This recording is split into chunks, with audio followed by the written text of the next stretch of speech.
Hi, everybody. Damien Cole with XLT Podcast. Today we have a guest, Maur. Tell us how to say your Correct. Icelandic name, sir. Well, my Icelandic, my name is like everyone asks me like, "What's your name?" And I go Ma, all right, and then they go Ma, and in Vietnamese that sounds like ghost. Ma, M-A-R. But so in English, the people call me like Ma, but it sound I've got lots of names like depending on which country you come from. Ghost one country, how Mal Brown Cow is like in England because you pronounce it as Maur. Maur. Rolling R, Maur. Maur, Maur. You gotta roll your tongue. I haven't rolled my tongue in a long time. Maur. Maur. Maur. That's tough. Correct, Sounds correct. tough. Yeah. It's Icelandic. It's Viking language. It is. Yeah, Maur. Maur. That's it. You got to pull the Maur. face. Yeah, correct. Growling. Yeah, okay. Good. Okay. Cool. Yeah, I'm Maur. happy to be here. Happy to Good. have you, Good. man. Yeah, nice to see you again, Damien. I know we live really far apart, Yeah. but I'm really glad to see you like online. Yeah. Yeah, yeah, we chose the online because my camera cord is broken Yeah. and I can't find a new one. I gotta order one online. And Okay. I went to like 7 camera shops today. None of them had it. So, No, not surprised. yes. So you do live in Vietnam, you live around me. How long have you lived in Vietnam? Uh, Altogether, it's. I think it's like lived. I've lived here for about 14 years, so it's about 14 years since I moved here. Yeah, yeah, that's for sure. Yeah, Wow. 14 years altogether. Yeah, Nice. Holy moly. it's a long time. Yeah. When I first came here, then this thing like first the only people that you knew are the sort of newly arrived people like yourself. Yeah. And these people that were like had been here more than 2 years, they were like gods. Oh my God, how long have you been here, man? And Yeah. and then you get to know, and then you've been here for 2 years, and then you don't know anyone newcomers anymore, and then everyone above you are just gods. But I'm a god at the moment, so it's the You way it is. you Yeah. are. So Yeah. most of the people that I know are actually, well, I'd say probably about 30% of the people that have been here much longer than me.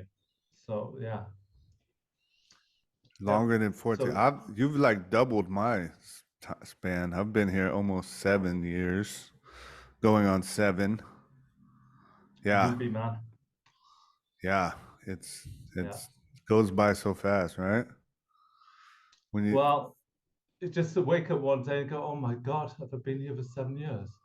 I yeah, can't believe it." You know, that you just you thought like 5 years ago you thought 7 years that's like too long, but but you're here. You know, suppose it's like life. Yeah, yeah. yeah, You just get yeah, there before you know it. Yeah, yeah. The older you get, the faster it goes, huh? Mm-hmm. yeah. So how often do you go back to the island? Island, right? To island. Ireland. Iceland. You Iceland. mean The island. The for what? island. You mean for what? Gondao? Which island are you talking? The, the Yeah, cold one. The one you're from. yeah. Iceland. Ah, The that's it. island of Yeah, Iceland. Iceland. Yeah. How long? It's been. The last time I went there was before COVID, believe Right. it or not. And and you know what? I try to avoid going there, even though I've got family and everything, because it's like you go there and you got my mother, she lives 50 kilometers from the Arctic Circle, right? Holy And it's in moly. a village. Yeah, it's in a village. It's like next, it's sort of next to the sea. And the only thing that people do there, they've got one shop where you can buy Coca-Cola and sausages, right? And then they have a fish factory and then boats where people go fishing. So there's not much to do there, right? And in the wintertime, the only way to get there because you get snowed in is by plane, just one of these small planes. And if you're going to drive anywhere in the summer, It's about an hour's drive. It's about 80 kilometers to the next village with another village of 500 people. That's it. Yeah. With a shop where you can buy Coca-Cola and sausages. And nearest town is about 4 hours drive, and it's 10,000 people. So when if you're going from Vietnam, it takes about more than 2 days, and the price from flying from Reykjavik to where she lives in Tulsa is about the same price as from Vietnam to London or somewhere like that. It's really crazy. So, and when you get there, everyone's at work. So you just you know what you do. Oh, I've got to go to work. I've got my thing going on. So you sit down in front of the TV, watching Icelandic. You can't go out because you're freezing your balls out. There's nothing to do. So you're there for 2 or 3 weeks, just twiddling your thumbs and waiting back to get to Saigon. So yeah, I don't really want to Holy. go there, but I have to go there because because the family. Yeah, sure. Yeah. Wow. That is The last totally. time I went there, yeah, there was I just managed to get there because uh there was an eruption, a volcano, and it was underneath a glacier.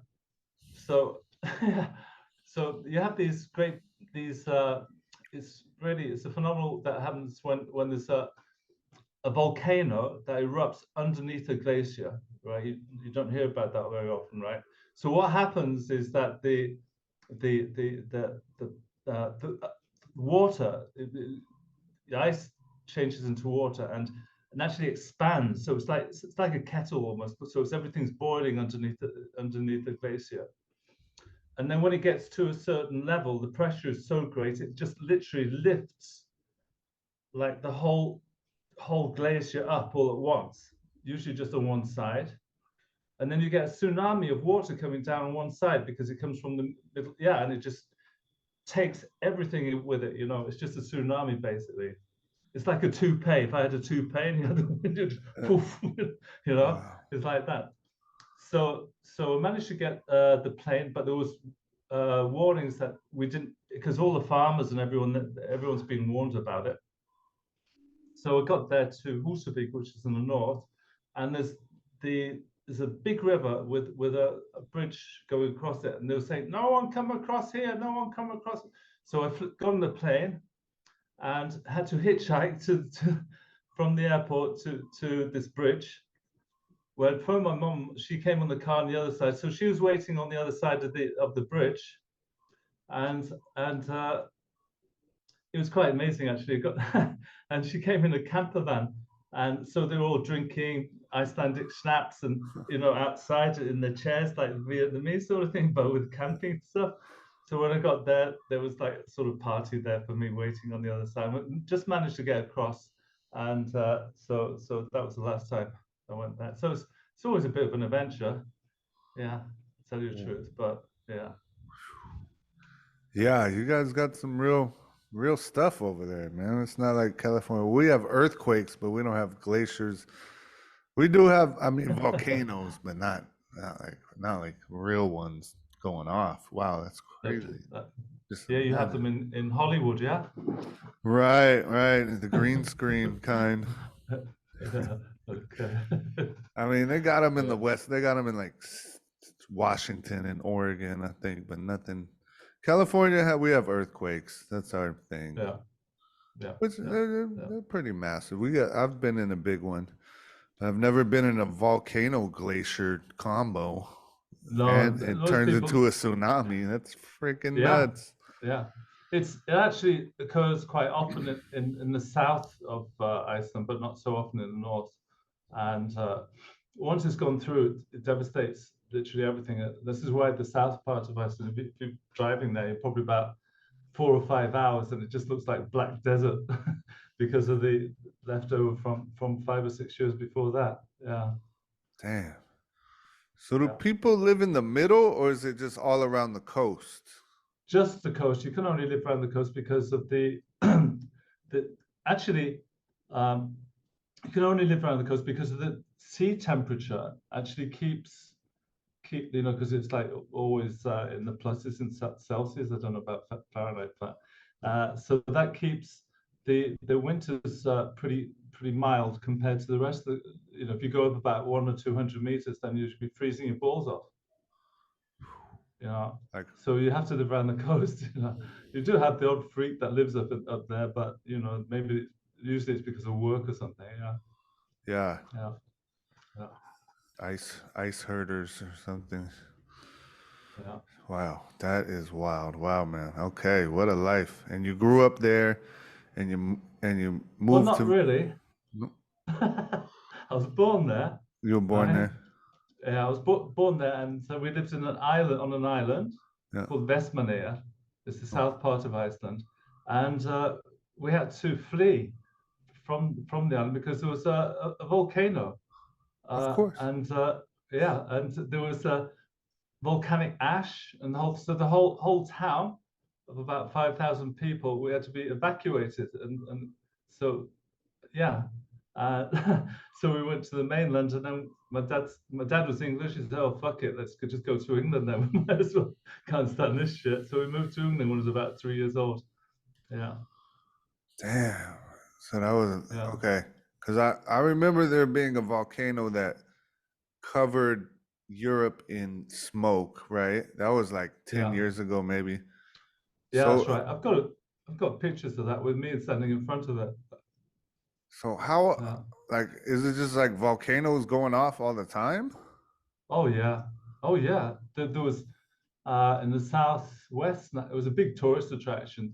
There was a volcano. It's not really a volcano. It was like a split in the earth, Mm, so that you had lava just spitting out. It was just about 40 or 50 kilometers from the capital, Reykjavik. So you just go out there and have a look, and it was just like a big fireworks show. And go, let's go back home, you know. holy crap. But that was going on for about, I don't know, two or 3 years. Yeah, Damn. loads of tourists came up there. Yeah, Check out the whole split in the Earth's crust. And then it just yeah. stopped or what? It was just like over? Yeah, and it Done. just sort of dies down. Yeah, yeah, after a Damn. couple of years. But that millions of tourists came over to have a look at it, especially from America. Yeah, yeah, Damn. Fire and ice, huh? yeah. That's right. The land of fire and ice. It That's right. creates hard people, right? You survive out I there. well, I didn't really want to talk much about Iceland, Oh, too. but I but need to but know. it, well, the funny thing, well, if I could just sort of sum it up, we're Some sort of leftovers from the Viking era. All right, because the Vikings mainly were in Norway, Denmark, Sweden, and also the north of England. They established Dublin as well, so all the west coast of Scotland, all on England, they're all sort of Viking settlements, even Dublin. So what made and they settled also in America and Greenland as well. yeah, And you can think like, why do you call Greenland Greenland, right? I mean, it's like, oh my God, that's the first instance. Well, the Vikings were super good at marketing. I think they're the first people that actually did it. You have Greenland, which was actually like non-habitable. It was just yeah, pathetic. yeah. It was a guy that got thrown out from Iceland, a Viking. The settlers there didn't want him anymore. And he decided, oh, let's go west. So they went west and settled in a place called Eiríksfjörð, which is south of Greenland. Let's call this country Greenland so it will attract people. Yeah, so they called it that.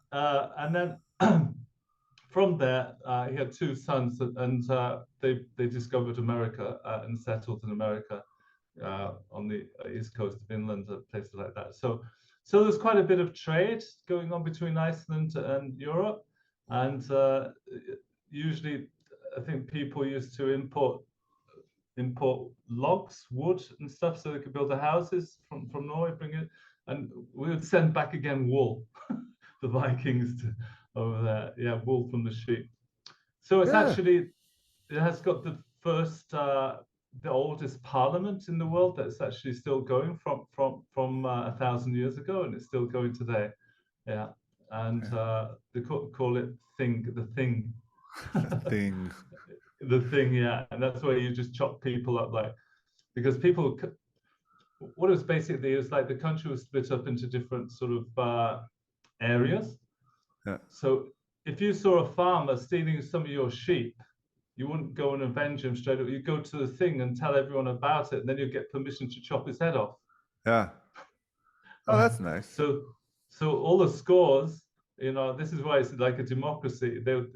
You'd have to state your case. Why the hell were you with my wife behind that like that day or whatever? And you came up and you could actually make a speech in front of everyone and tell them what happened, and then everyone decide what the punishment was. So, and then you go back home after the thing. After you got drunk, you go back home and then feel satisfied with the judgment or whatever it's going to be. Yeah. So that was called Thingvellir, which is what's called the that's where the oldest parliament in the world comes from. Yeah. Anyway, I thought we was going to talk about Vietnam. Dude, Iceland is just so interesting. It's like they don't teach us too much about Iceland. They're just like, nah. The Vikings lived there. Yeah, that's so cool. There's so many cool. Yeah, we could go on and on about Iceland, but that's not why we're here. Yeah, sure. Yeah. We're here because you don't live there anymore, and this is the Expat Podcast. So, right. This is probably a very funny question. How does Iceland compare to Vietnam? The differences are just night and day, right? I don't think there's the traffic. I don't think the weather, the traffic, everything. Huh? Slight difference in the language as well. Different languages. Slight different there. Actually, Icelandic was the language they could speak all the way from Iceland all the way down to Ukraine, and people would understand you all through. It's Old English basically, because when the settlers went there, they were Vikings, and and England was a Viking part of the Viking Empire, and also north all the way down to Ukraine. So you could travel through that area and speak to people, and they'll just hear, "Oh, you've got a different accent. Where are you from?" But Iceland has got sort of forgotten for about 1,000 years. Got forgotten on the island. So you've got a population of over 10,000 people that were just isolated, couldn't get from the island. So you've got the old Icelandic, the old English is still there. Yeah. Yeah. Yeah. Wild. Yeah. So but the similarities, if you're going to compare and contrast or whatever, then the similarities are actually quite the food, for example. There's lots of similarities in the food with old traditional Icelandic. I mean, in Iceland we eat like ram's balls. Yeah. Pig blood, liver, and loads and stuff that most Westerns think are disgusting in Vietnam. That's part of our. We have a lot of porridge as well there, which they have here as well. Oh. Like it's almost the same. A lot of it's the same. Yeah. Apart from they use a lot of pig and chickens here in Iceland, we use usually either it's mainly sheep. Okay. Yeah. Yeah. We've got a lot of sheep. There's more sheep than there are people. Right. I could talk about the culture about sheep as well, but this is about Vietnam. Anyway, carry on. All right. Yeah. We'll talk later about that. Damn, we should do it. We should do a whole episode on Iceland. That would be so cool. So when you immediately came here, what were some problems that you had as a expat foreigner? Ooh. These are very broad. You could paint it however you want. Well, basically, I absolutely love the place when I came here because in Iceland everything's just so formal and so predictable. Everything's so predictable. The people. Apart from the weather is going to be a storm or it's going to be like sunshine. That's one of the two, or rain maybe, but that's the only thing that people talk about the weather. So it's just so predictable what people are going to talk about. But here it was just chaos. It was just it was anarchy. Like, I am a punk, so that I just loved the anarchy, and the I was just fascinated with it. It was just like, you know, I can remember just coming here on the bus, like from Dalat or something, and then you saw the traffic accumulating more and more as you got to the city, and I was just wow, and it just seemed to function somehow, and I just wanted to know, how does this function at all? And I was just fascinated about I don't know, maybe the psychology and the way of thinking about people. So I used to love it. Yeah, love. I used to go out at night when there was less traffic, around 11 o'clock. And it was before the time of Google Maps. Just take my motorbike and just go in one direction, get lost, and see if I can find my way back. Yeah. I suppose that was a bit of a Viking, but Yeah. that's the way to go. Yeah. So that's the way is to navigate the city and remember places. So yeah, there was a couple of years ago that I thought I'd probably know every single nook and cranny of the city, but last weekend I went out to a new area, and it was like, oh, this has changed a lot. It just shows you I'm getting old, I think. Yeah. So yeah, yeah. Well, you've been here long enough to see the change. Yeah, that's good. Oh my God. When it came, it was the biggest village on earth. Yeah.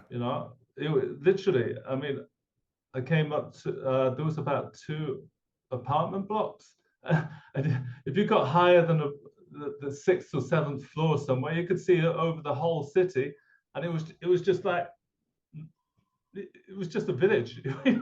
You could see the rooftops of like everywhere. So it was like that. So it has changed a lot. Yeah, Wow. That's so cool yeah, because now they have 30-story apartment buildings in every neighborhood by the dozen. yeah, Yeah. yeah, Yeah, yeah. that's I think cool. Wow. I think in District One only had about three or four towers. I think it was something like that. That was it. Yeah, Really? Yeah. yeah. Because Batexco, I thought Batexco was built in the 80s or something. That was built in like 2008 or something.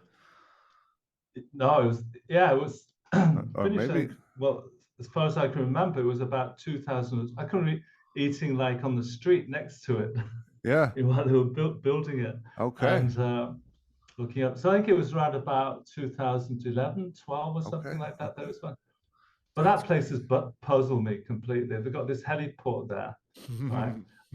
And I just wondering, you know, uh, just wondered, why don't they use that for bungee jumping and for tourism? You can use it for something, but Yeah. Yeah. it's just there. It's not, I don't know. Makes no sense. Yeah, I've never seen a helicopter here really. I mean, maybe like they don't like in San Francisco, you'll see helicopters like 3 times a day just doing random stuff like traffic helicopter, police helicopter, medical helicopter, you know, tourist. Yeah. You don't see that here. You never, like, you're not No. inundated by planes. The planes just go on the one airport. Well, Like, yes, it's you so see much you see different. them, yeah, I see them sometimes in Vungtau, but that's because of the Right, oil things, and sometimes the military thing, but it's like once in a blue moon. right. But I mean, the locals are really not that. I mean, have you ever met anyone who's gone skydiving here? Nope. No. Uh, Hang gliding, yeah, maybe something, but they're just scared of everything, So Yeah. so anything like that, no, they don't want to do. Yeah, I've got to turn this off. The batteries are going Okay. dying out. Go for it. So, well, when it dies out, then I'll put it down. Okay. Okay. All So right. yeah. So it sounds like fun problems for an anarchist as yourself. You were like, Oh my God. yeah, that's Yeah. how I felt when I saw that. I got off the plane. I saw that traffic. I was like, I need a motorbike. I want to bump into people and just ride the wave of motorbikes. I was into it. I was like, I've never seen such craziness. People turning Yeah. right from the left lane, people turning left from the right lane, and just and I was like, give me a motorbike. I want in. And I Yeah, did. Yeah. yeah. It's like for example, hang on, just turn this off. Okay. Uh,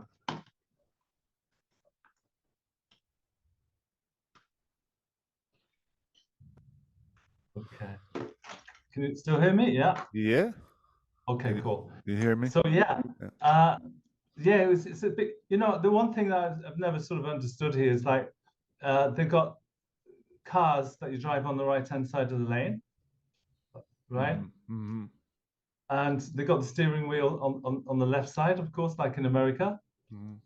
But I don't understand, why don't they have the steering wheel on the right, but still drive on the right-hand side of the lane? Because if you've got the steering like they do in places like Thailand or Singapore, they got this, but they drive on the left-hand side. But they should have the steering wheel on the right-hand side, because if they go to overtake, they're going like this, Yeah.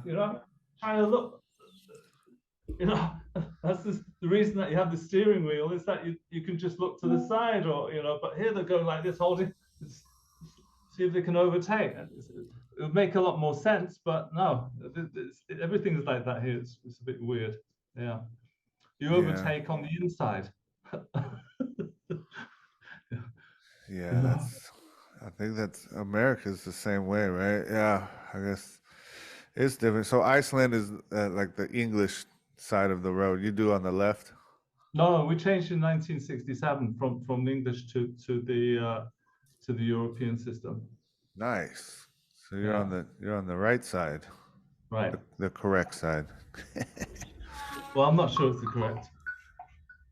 I'm here. Yeah. It's not my wife or anything. It's not my girlfriend or anything. It's just Google. Okay. That's fine. All right. Okay. All right. Oh yeah, that's another thing as well. That's sort of strange about left-hand drive and right-hand drive, because everyone thinks that uh, the right hand, you should be driving on the right-hand side of the road, but that's all wrong.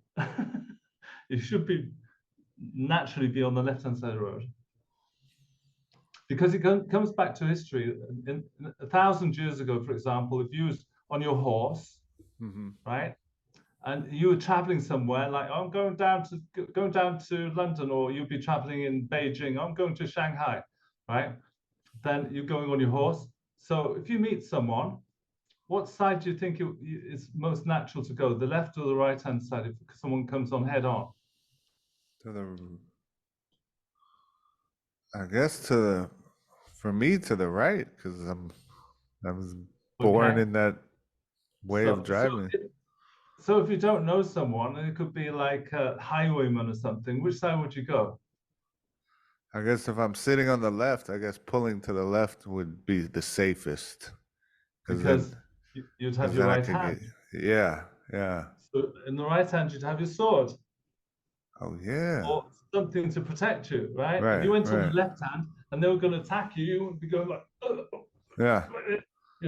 because you're going on the right hand. Okay. So you go on the left hand, and then you could protect yourself, right? And Right, this is why right. we've got the tradition: when you shake hands with someone, you don't do it with the left hand. It's showing that you've got no weapons, and you Yeah. hold your hand out, and then you take their hand and then shake hands, and then you can carry on or whatever, to Yeah. show you got no weapons. So naturally, it was like that throughout the world, right? You Yep. go on the left-hand side. It was the most natural thing in the world to do. But then the French came along, Yeah. and they I, decided to change it to the right-hand side. yeah, Don't French. know Yeah. logic behind that, but so if you travel to Europe and any country that they're conquered, they'll go on the right-hand side. So you Huh. know it was French. So Wow. America caught that on. Oh, the French helped us fight against the British, so we're going to travel on the right-hand side now. So they did that. Seriously. Yeah, Wow. and then the Germans caught on to it because they took Germany as well. And then everyone started and then the industrialization of the world of the cars and stuff like that. So everyone slowly went over to the right hand side. But makes no sense. Yeah. Anyway, that's the way it is. It's history. Damn. See, I didn't know any of that. That's so. You're like a walking history lesson. I used to love history. I used to read a lot about history anyway. Yeah, I do. I still love it. Yeah, I could keep learning forever. I would love to just learn history. But I like learning it through talking to people. That's another reason I like this podcast because I get to talk to people and learn it. I like reading books about it or watching documentaries, but talking to people, I love it. Actually, one of the most, I think, fascinating fascinating subjects about history is actually the history of the English language.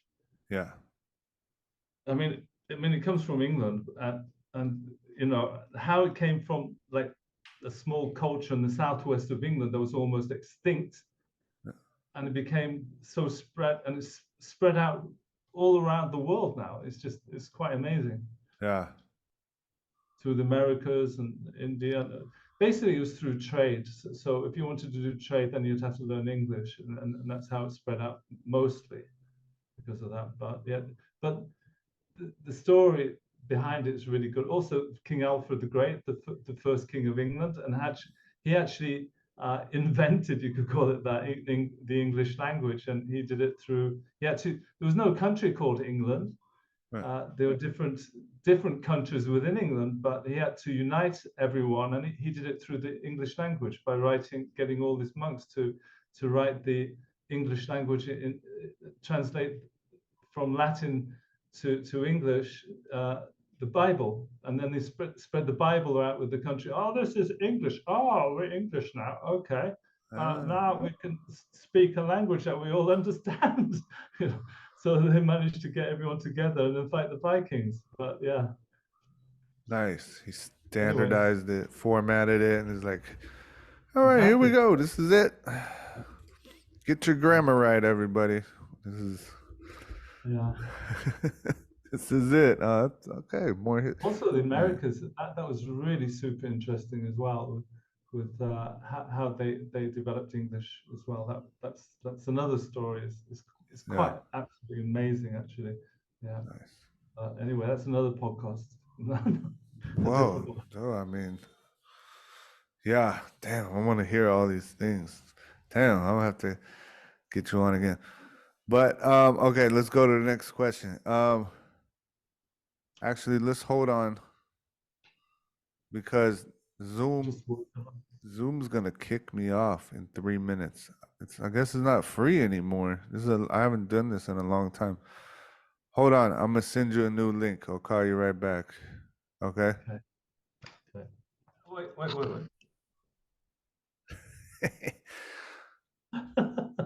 I'll tell our audience. Zoom is now cut us off from the free, and now it's like 40 minutes.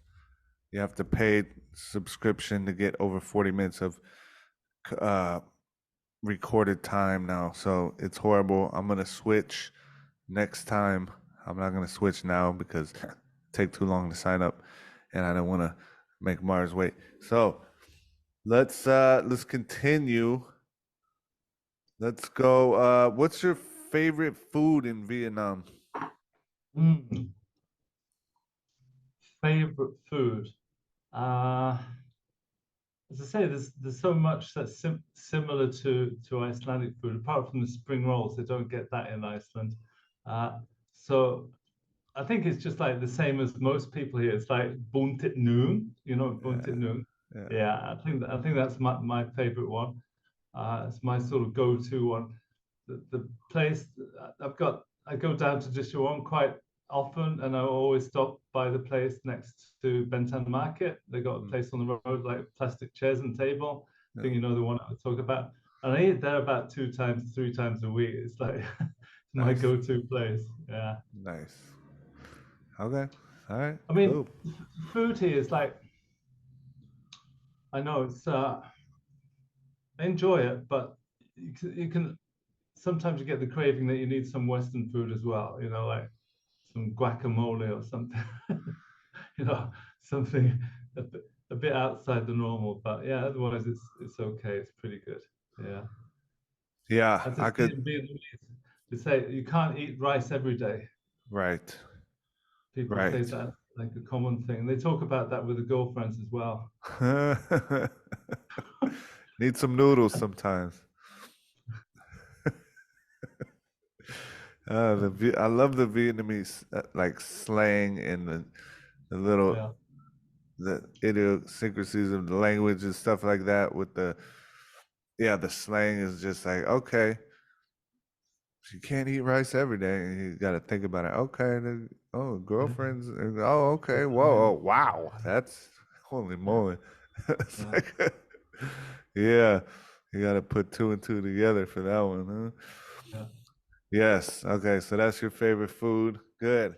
What's your favorite place to visit here outside Place to Saigon? visit outside of Saigon. Um, well, actually, I go against the norm. Uh, there are actually two favorite places that I like, um, and one is, believe it or not, Vũng Yeah, I like right? Vung Tau. Yeah, because I mean, if you go to like other places, like down next to a beach or somewhere, you go there and then you're feeling like, oh, but fucking hell, I've got nothing to do now. you know, like, go to the same restaurants or walk up and down the same strip or just hang around the beach and but with Vũng you can go out in the evening and get a decent like seafood restaurant and stuff like that.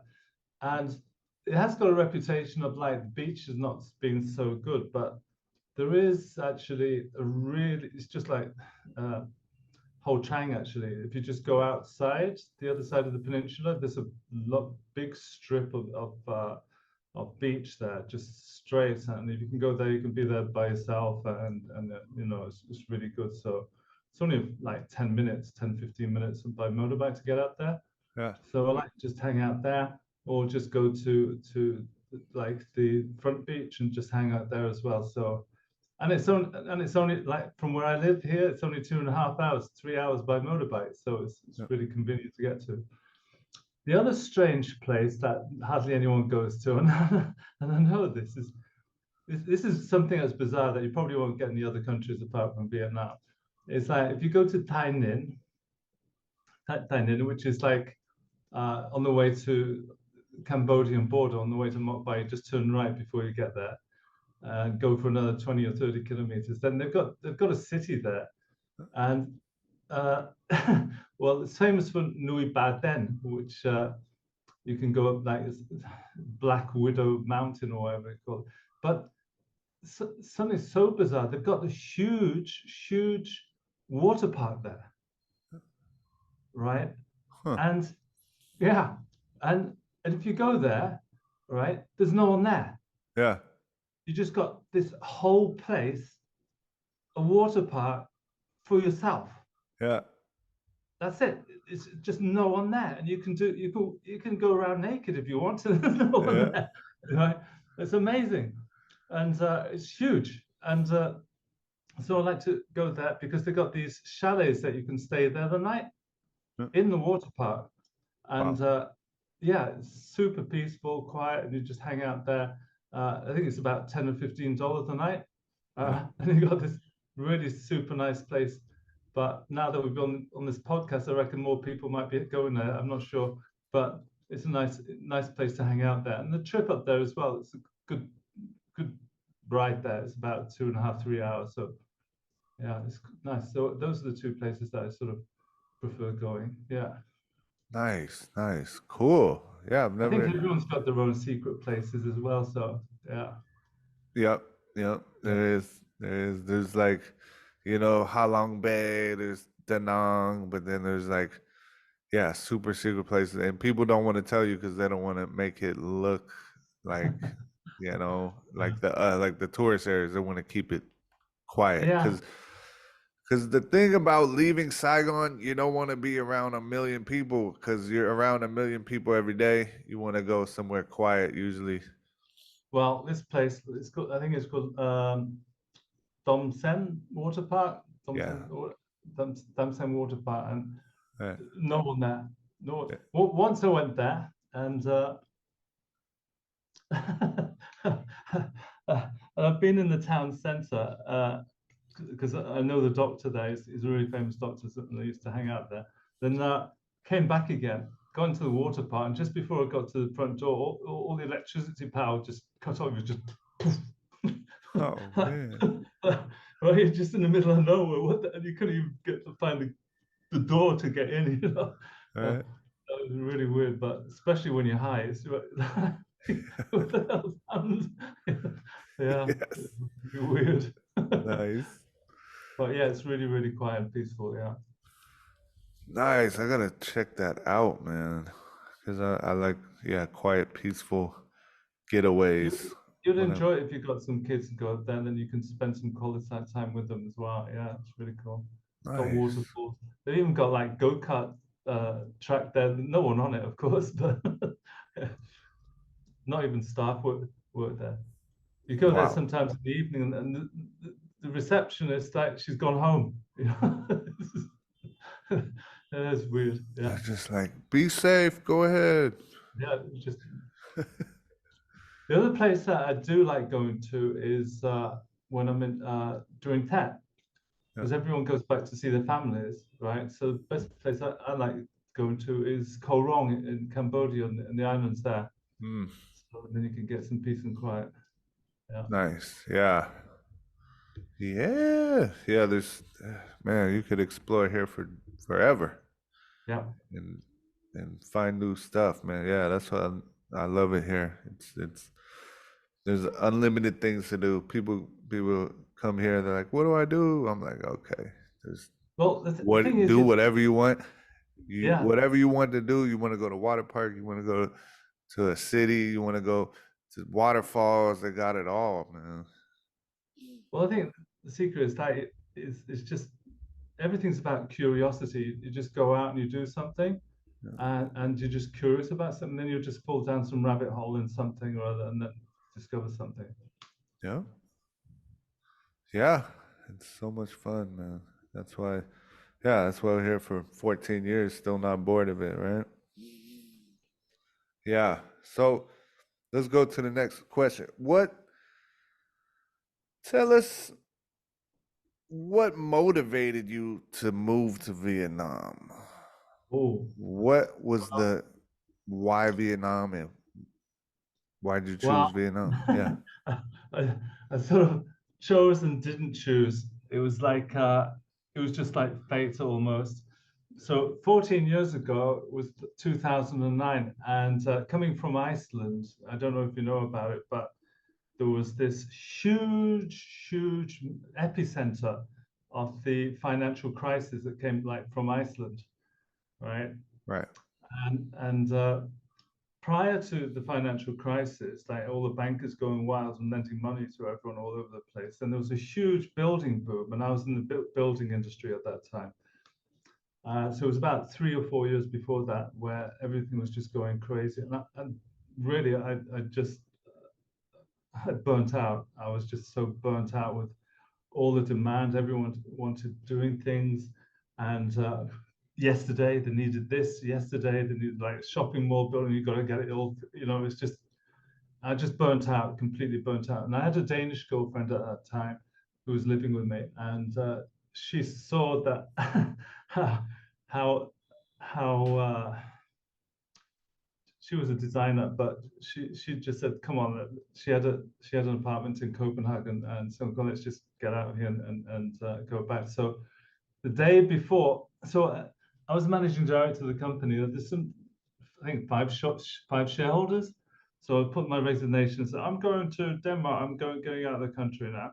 And they said, "Oh, no, you can't go. Okay, we'll advertise, try and look around for someone to replace you." And after 3 months, they couldn't find anyone. So, okay, can you stay another 3 months? I'm like, okay, I'll do that. Stayed 3 months, and then so I got all my savings and getting ready, sold all my shit and everything, getting ready to move to Copenhagen, going over on the ferry from Iceland to Denmark. And then 3 days before, because you have to drive to the other side of Iceland to get the ferry. And So I was getting ready, and I thought, I'll take a last trip around Reykjavik, drive around and see what's, and then just goodbye. And I saw the city centre was dead. There was no one there. I thought, this is strange. And all the banks were closed. This is weird. And then I thought, all my money's in the bank. So I tried to go to the ATM shop. I couldn't get any money. I couldn't even get petrol to get to the other side of the country. Wow. So yeah, so I had to borrow some money, and I'd already bought the tickets for the ferry, and it's like 6 days to get across from Iceland to Denmark on the ferry Okay. in my car. Wow. And so I got to the other side without a penny, and I got to Denmark, and I just had to. And all the banks were shut. There was no currency. Icelandic krona was just like wiped off the face of the earth. Wow. Yeah. And it was totally bizarre. It was like a war. Honestly, it was just like a war. And so we got to Denmark and lived in Copenhagen, and we was living a nice life in Copenhagen. But I couldn't. I just didn't sort of like Denmark's like very formal. It's like the opposite of anarchism. Yeah.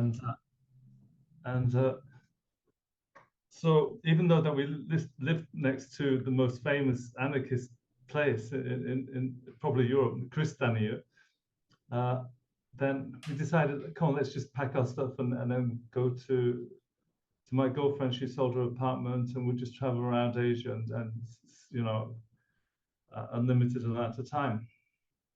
And so she was a businesswoman, so we got to Saigon, and I fell in love with Saigon. We decided to stay here. And so this is about a cultural thing as well, and I didn't decide about it. So we had this service department, and she met this lawyer who was going to set up a company for her. And they came to her apartment, and she was doing her thing. She got an idea what she was doing. And this lawyer, she wanted to bring this like fortune teller or something like that, part of the feng shui and all that stuff, like good luck for the company when it starts and stuff.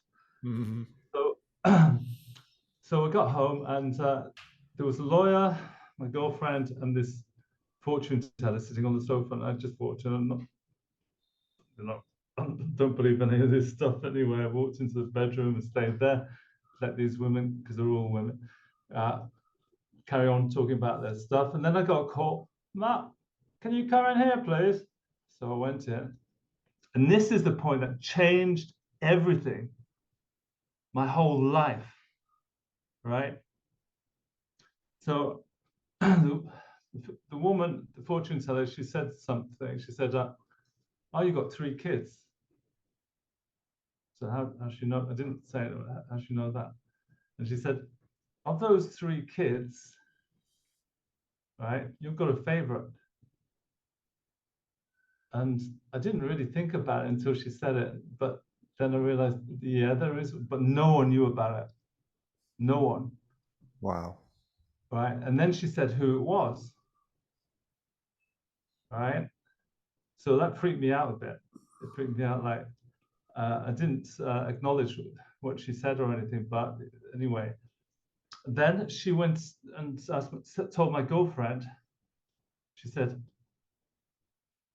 Ma is going to have a lot of girlfriends in the future.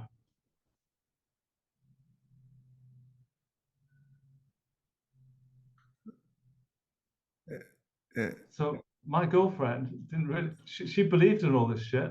Yeah. That was it. She packed her bag 3 days later and went back to Copenhagen and left me here. Just, that's it, gone.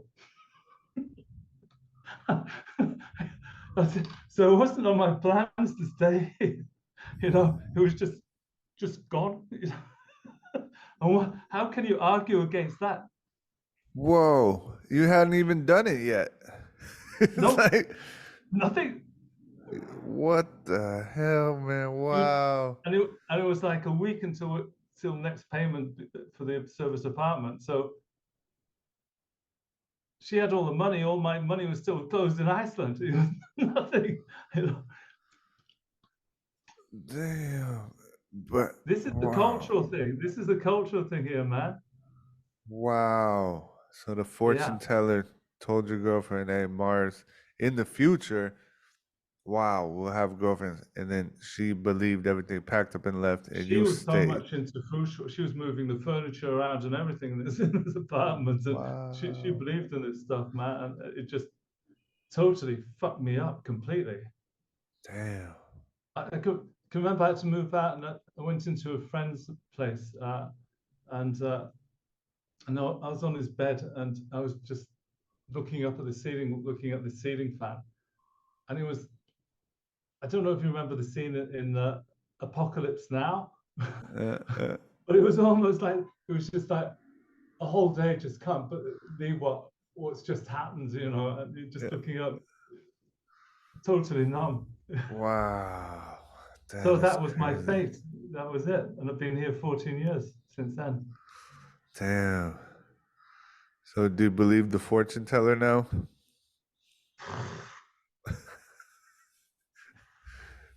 I don't know what to believe. You know, Wow, that's crazy. I know, man.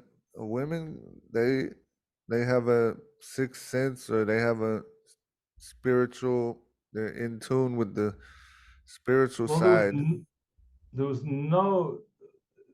If she could pick up on something that I didn't know, then she picked up on that. But it was so far away from the truth from when she said it. But Yeah. because she said that, it became true. Yeah. Crazy. I know I've had girlfriends go to the fortune teller and they're like, it's true.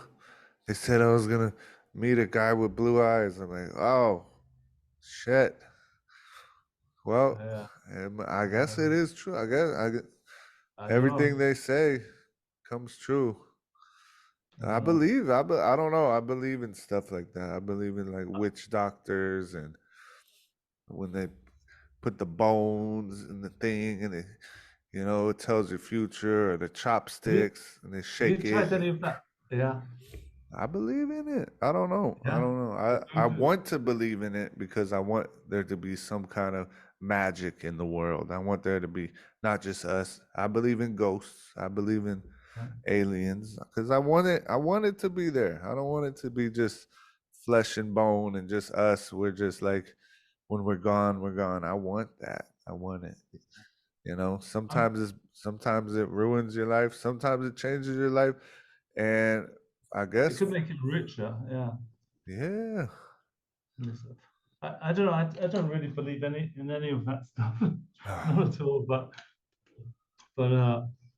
yeah, I'm just more scientific, I suppose. But um, Yeah, yeah. yeah, they've got the witch doctors and stuff like that, like in Cameroon, and they got all. Right. Have you ever tried any of this ayahuasca?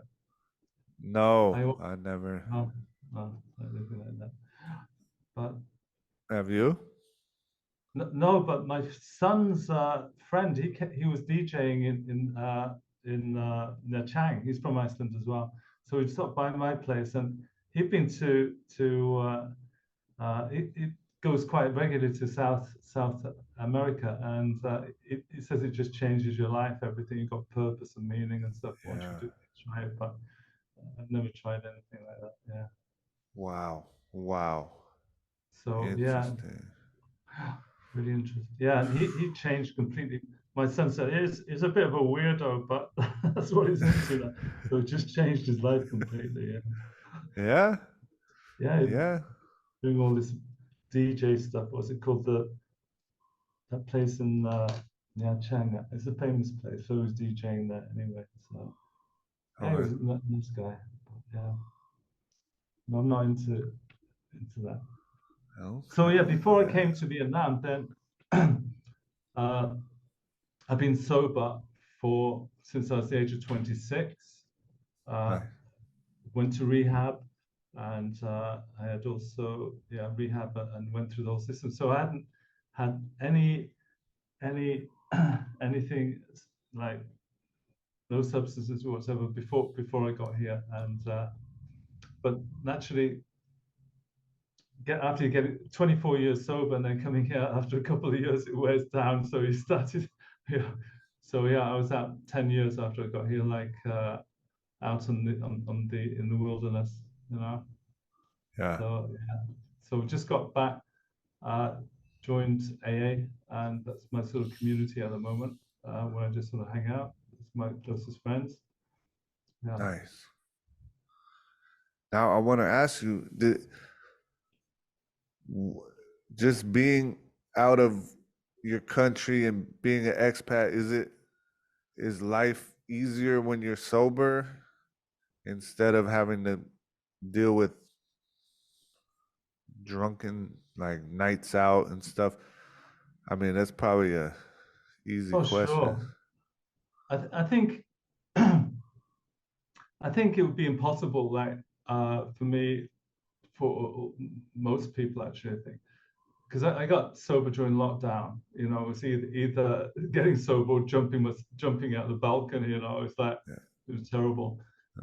So I don't think I would have ever been to get sober unless it was for like-minded people who abstain from alcohol. And so we get together and you create friendship with the guys there, and sort of camaraderie amongst ourselves.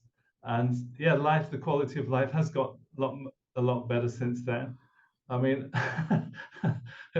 like when I was drinking, it was just like, well, I'll tell you how I got started. First of all, I got a job as a business development manager for a Vietnamese company, quite a big company, and they insisted. They had this place on Le Tanton Street, old French colonial building. It was just empty during the day, but it was a place where they received guests, investors, politicians, military, and all people like that. So they always get this $300 bottles of whiskey and put it all the way down the table, and they insisted that you have to drink with it. Yeah. So because you're the only white guy there, then they always come and go mop jam pajama, you know, like, and Yeah. 3 months of that shit, then I just couldn't take it anymore. I was just like going to work in the morning, 8 o'clock in the morning, down Pasteur Street, you know, like it just. So I quit that job. I just couldn't do it. And anyway, but I quit the job, but I didn't quit drinking. So it was another 10 years before I stopped. Yeah. So, but yeah, it's a big difference. And I feel like that I've got a community of, I mean, with expats, they're really just, they're sort of associates or yeah, that you people that you know that basically you just drink with, and that, but they're not really, you know, like mates or anything like that. Yeah. And you know, and you just ramble on about bullshit for hours and hours, and then go home and you can't remember what you said the morning after. Yes. Yeah. That's the part I don't like, because you're like, oh, let's talk about this, and you talk and talk, yeah, and you can't remember in the morning. So what the hell is the point? Yeah, you go like, oh, I know it was something interesting, but what was it? I can't remember that. Oh yeah, it was something. You know, it's like goes on like that. Yeah. Yeah. Yep. What's? Can you tell me of an experience that you've had when funny experience when you've had to like been drinking? Yeah. Let me think. Okay. Just whew, okay. I was with my friends. My friend came to visit me. She was staying, we were living in Fumihung, and she was from Hawaii, and she came visiting me. We went out to this club on Boivien Street, and there was just bottles and bottles, and we were just drinking and drinking. And I had my motorbike parked somewhere, and someone had to like go get my motorbike, park it in another parking lot so I could stay overnight. They had the keys. I took a cab home. I ended up passing out, I think, on the, at least it was in Fumi Hung, so it was kind of safe. I think I like passed out at a Circle K or something, or nearby my house or in front of my house. I forget exactly where. And couldn't, I had no idea what happened. I just woke up like, what the hell? But I got home. I made it to my house. But then like my bike, it was like a, where's my bike? Oh shit, my bike's not here. Thank God I didn't drive home. But it was like, yeah, I was like, oh man, that just pain and just like hung over. You're just like, where's my bike? Who knows? Texting everybody. Anybody know where my bike is? No, Yeah. nobody knows. Yeah. I had a Canadian friend who's staying with me also. She had a boyfriend who he was a Viet Q American, Yeah. and oh my God, he was one of the biggest guys I ever met. He was huge, but uh, he he had lost his motorbike and he had gone into accidents, and his whole body was like all scraped and all kinds of stuff. Yeah. And he used to drink a lot, man. And then he split up, and then she came home one day, and she was so upset. He died here, in an accident on a motorbike. Shit. So yeah, it can be. I can remember one time I parked my motorbike in the garage in Bowie, Vienna. I Yeah. was going to take the coach to Cambodia. When I come back again, see, it was the parking thing was like on Boivien, but I don't know the other place where they go down really steep into under the basement. Mm-hmm. Mm-hmm. It's near where that bull place is. Anyway, it's really, really steep, and it's just like a black hole, but they go down this ramp. So when I came back, then I gave them the ticket. So normal people can't go down there because it's so steep. They just have to have an expert, and then you get the keys and they come out again. Yeah. So I was waiting out in the street, and you heard this like my motorbike's pretty powerful. Yeah. It's just bigger than the normal one. And I heard this roar coming from the darkness, just bellowing out from this hole in the ground. Yeah. And the motorbike comes out like a bat out of hell, like just flying out, and Yeah. like in midair, with this Vietnamese guy holding on to the handlebar. He looked like Evil Knievel, like just Yeah. all, and just bang straight into a lamppost right opposite. Shit. It was just lucky that no one was passing by. Otherwise, what happened was the accelerator cable had snapped. So soon as he started it up, Yeah. it was just full revs completely. And Fuck. he was just holding on. She was, anyway, that was really funny. Yeah, really funny. It damaged the motorbike, but it was, never forget it. It's so funny. Damn. Yeah, it's just stuff like all kinds of weird stuff. Fuck, I know, man. There's so many fun motorbike stories out here. Yeah, but damn, it is dangerous. It is like you need it to get around, but when you're out at nighttime, it's safer to take a car. Oh yeah, sure. Drinking and You driving. remember- Yeah, people die. People lose, Yeah, sure. change your One life time, yeah. One time the forever. security Yeah. guys didn't like me someplace, and or something. So they snapped the cable, and the accelerator, and took out the air on the front tire. Not completely, but a lot had gone out. Yeah. So when you're trying to get home, like the accelerator is on that automatic, you just go ooh, and then you have to turn the engine off. But you also have to brake, like and braking without any air in the front tire is terrible. And Yeah. you have, You're like, yeah, ooh, right? it was just, yeah, it was like in the traffic you were just avoiding everyone, but you were Oh just man. getting it. It was terrible. Yeah, weird shit. Weird shit can happen. Oh my God. Yeah. Fun times. Yeah, man. Yeah, it's dangerous. Yeah, a lot of people I know got really fucked up driving Yeah. motorbikes here.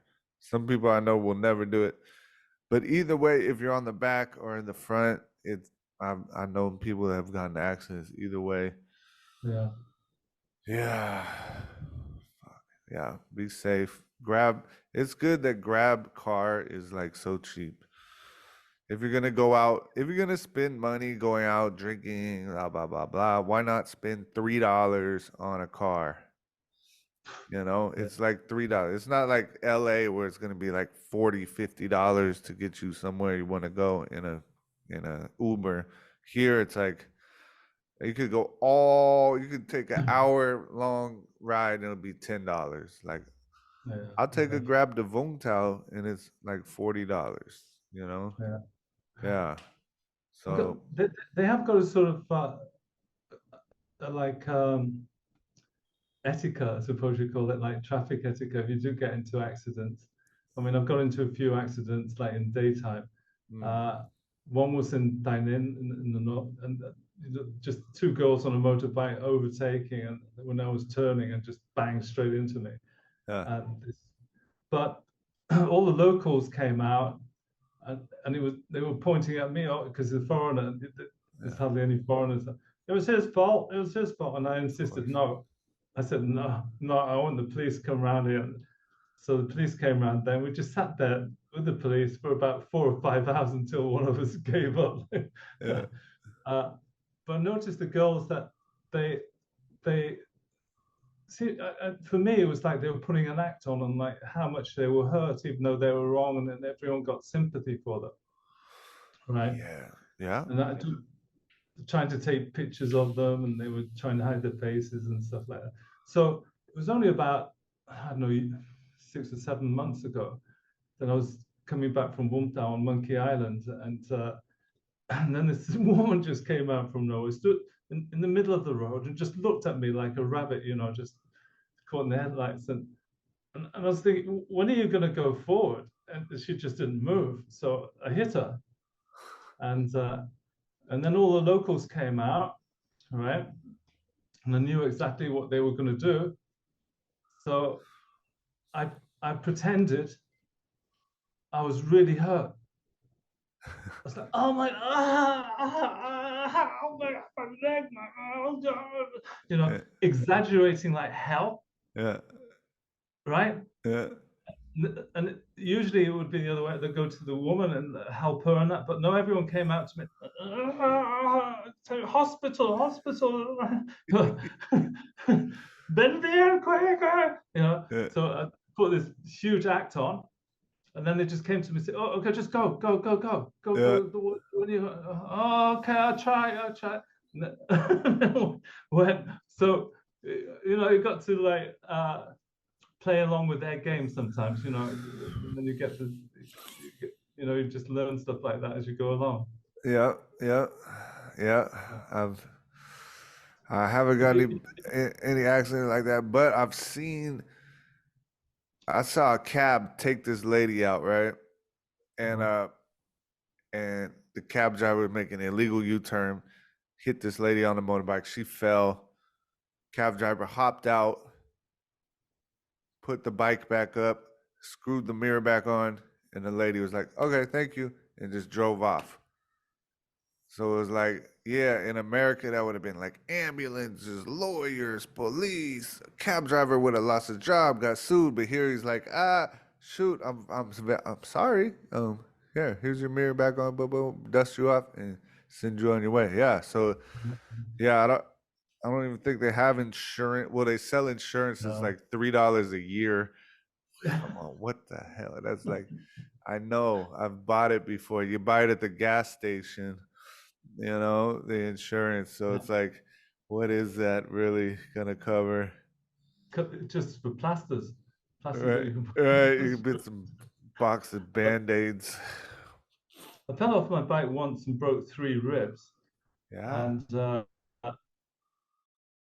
yeah, and it was really painful. And yeah. so I wanted to just get some painkiller or something. I knew you can't really do anything for it. So, but you can't get any painkiller. You go to a hospital, Huh. no painkiller at all. So after a week, I was like, I've had enough. This pain is like so much. So I was in Bormito Yeah. at that time, and so I went to the hospital and they took X-rays and found that I'd broken three ribs, and they saw that on the X-rays that I had also broken my back at some time, which I didn't know about. Anyway, they literally they put like these sticky plaster roll thing like all the way around my body, and I'm pretty got hairy chest, and I'm really. And I got back to the hotel, and I thought I was going to die. I couldn't breathe. So I really couldn't, and it was terrible. And so at about 4 o'clock in the morning, I went to the neighbors in the hotel and knocked on the. All right, Okay, it's people. recording them. So Zoom crapped out on us. They only gave us a 40-minute time limit, and Zoom is dead. Zoom is not the way to do it anymore. So now we're using Zencaster. We're gonna try this thing. My first time using this. I don't know how it works, but hopefully it's good. I'm recording. We're recording now. I'm Damien Cole. We have Mars Masson here. Mars. I can't really say Maur. it, man. Maur. That's it. Nice. Yeah. Maur. Still Yeah. can't say it. And we got cut off when you're talking about your motorcycle accident. The last thing we heard was they're wrapping you in plastic. Oh, it's like cellophane. It was almost like it was like some fruit or something. But it was actually sticky tape. So I went to. They wouldn't give you any painkillers whatsoever for broken ribs. Nothing. So I went back to the hotel and got up about 4 o'clock in the morning because I just couldn't breathe. I went to the neighbors, knocked on their door, and asked them to remove. There was no way I could remove the tape myself, and they took it off. And when it got off, it was like such a relief. I could get some air again, and I'm pretty sure I would have died if I just kept it on. But anyway, that's the way it is here. Different. Usually I did some research. If you break some ribs, then you can't do anything about it. You just got to breathe deeply every now and again and take painkillers, but that's about it. But no, here they wrap you up like in cellophane. It's ridiculous. Anyway, that's the way it is. Man, crazy. That was important. Yeah. Well, at least it was only the ribs. Yeah, we've all had friends to get in really bad motorbike accidents here. Yeah. So be careful. Be careful. If you're driving a bike, a lot of people don't do it. A lot of people are like, no way, I'll never drive a bike here. But I need it. I don't know. People take grab bike. It's cheap. It'll get you there. But when it's raining, you might get wet. You might get lost.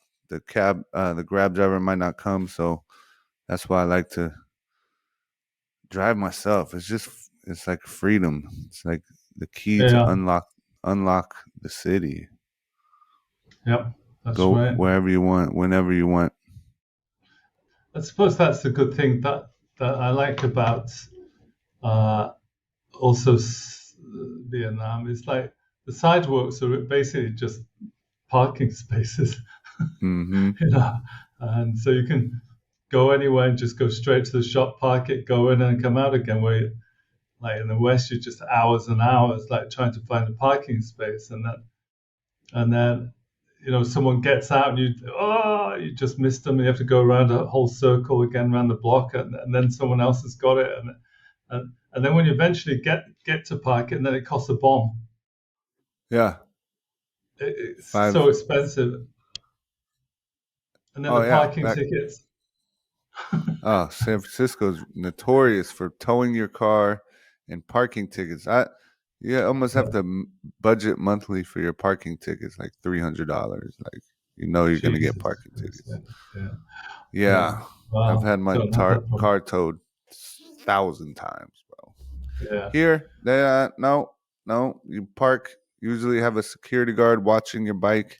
and it costs anywhere from 5,000 dong, which is like 25 cents. 25 cents, yeah, or 20 Yeah. cents. Yeah. Yeah, okay. So we can't complain, can we? Yeah, not at all.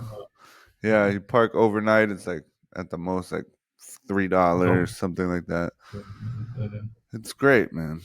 We love it. I love it. Yeah, bikes, that's the way to go. Just be careful.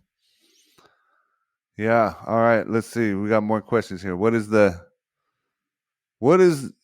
These are the questions Mars wrote for himself. I'm like, wow, that's the first What? podcast guest. Right? He's like, ask me these. All right, so we'll get it. Huh? Because actually, you want to tell him about the new thing you're developing right now? I don't even know what to call it. You want to plug that? You could go ahead. Or you want to save it for later? Up to you. Yeah, I'm reading a book at the moment that's really interesting about culture and things like that. And it's put a different perspective on things. So anyway, we'll see about it. I can talk about it later, maybe. Yeah. Have you written books before? No, I'm reading a book. I'm not. Oh, you're reading a book. I thought you were reading a book. I was like, oh, hey, if you wrote a book, I'd read it, man. You got tons of stories. You should. Oh, yeah. All right. Let's go to the next question. Then he dodged that one. All right. Language and cultural differences can be fascinating when moving to a new country. What's the funniest mishap or embarrassing language mishap you've had in Vietnam? Let me see. I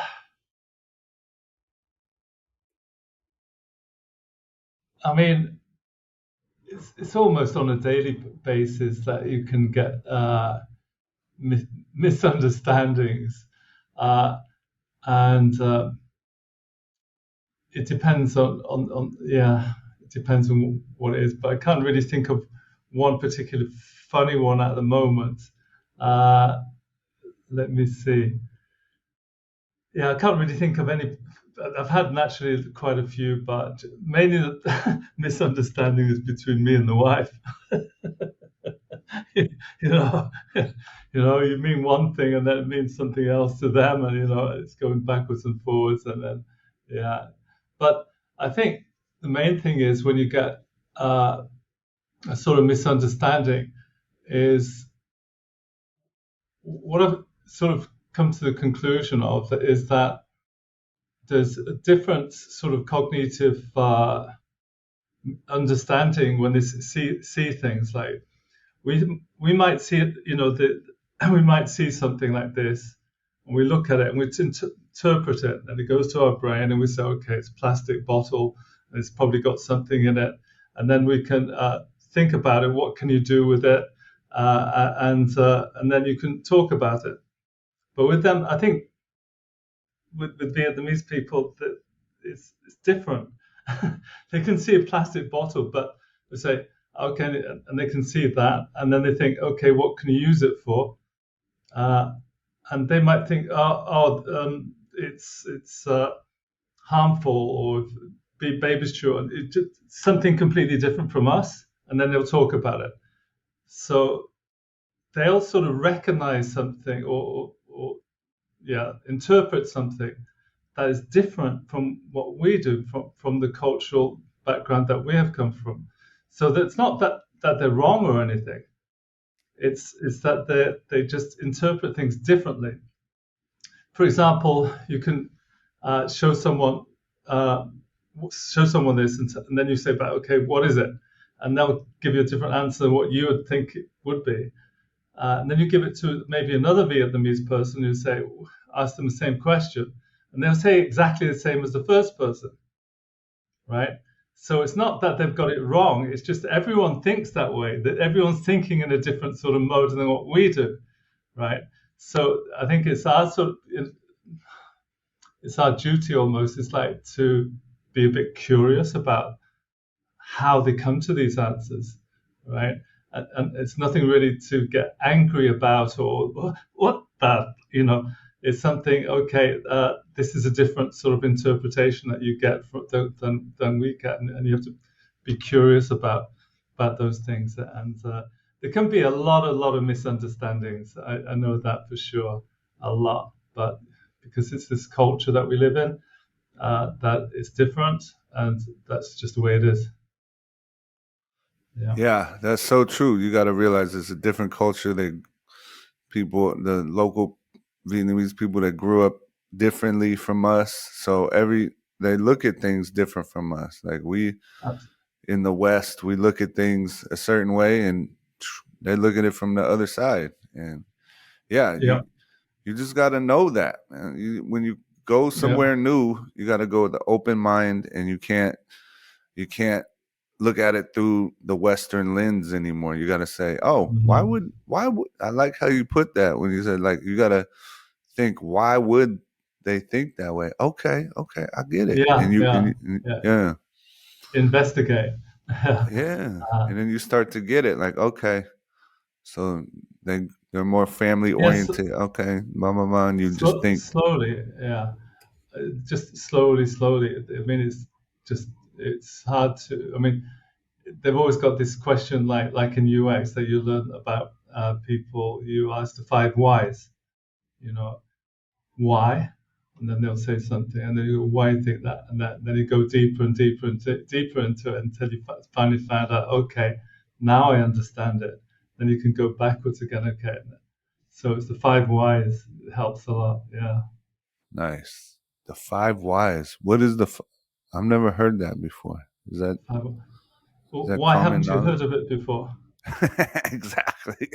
There's one. Here's one, and then you'll give an answer and go, okay, why is that? And then you keep going deeper and deeper and deeper, and then you get to an answer. Yeah.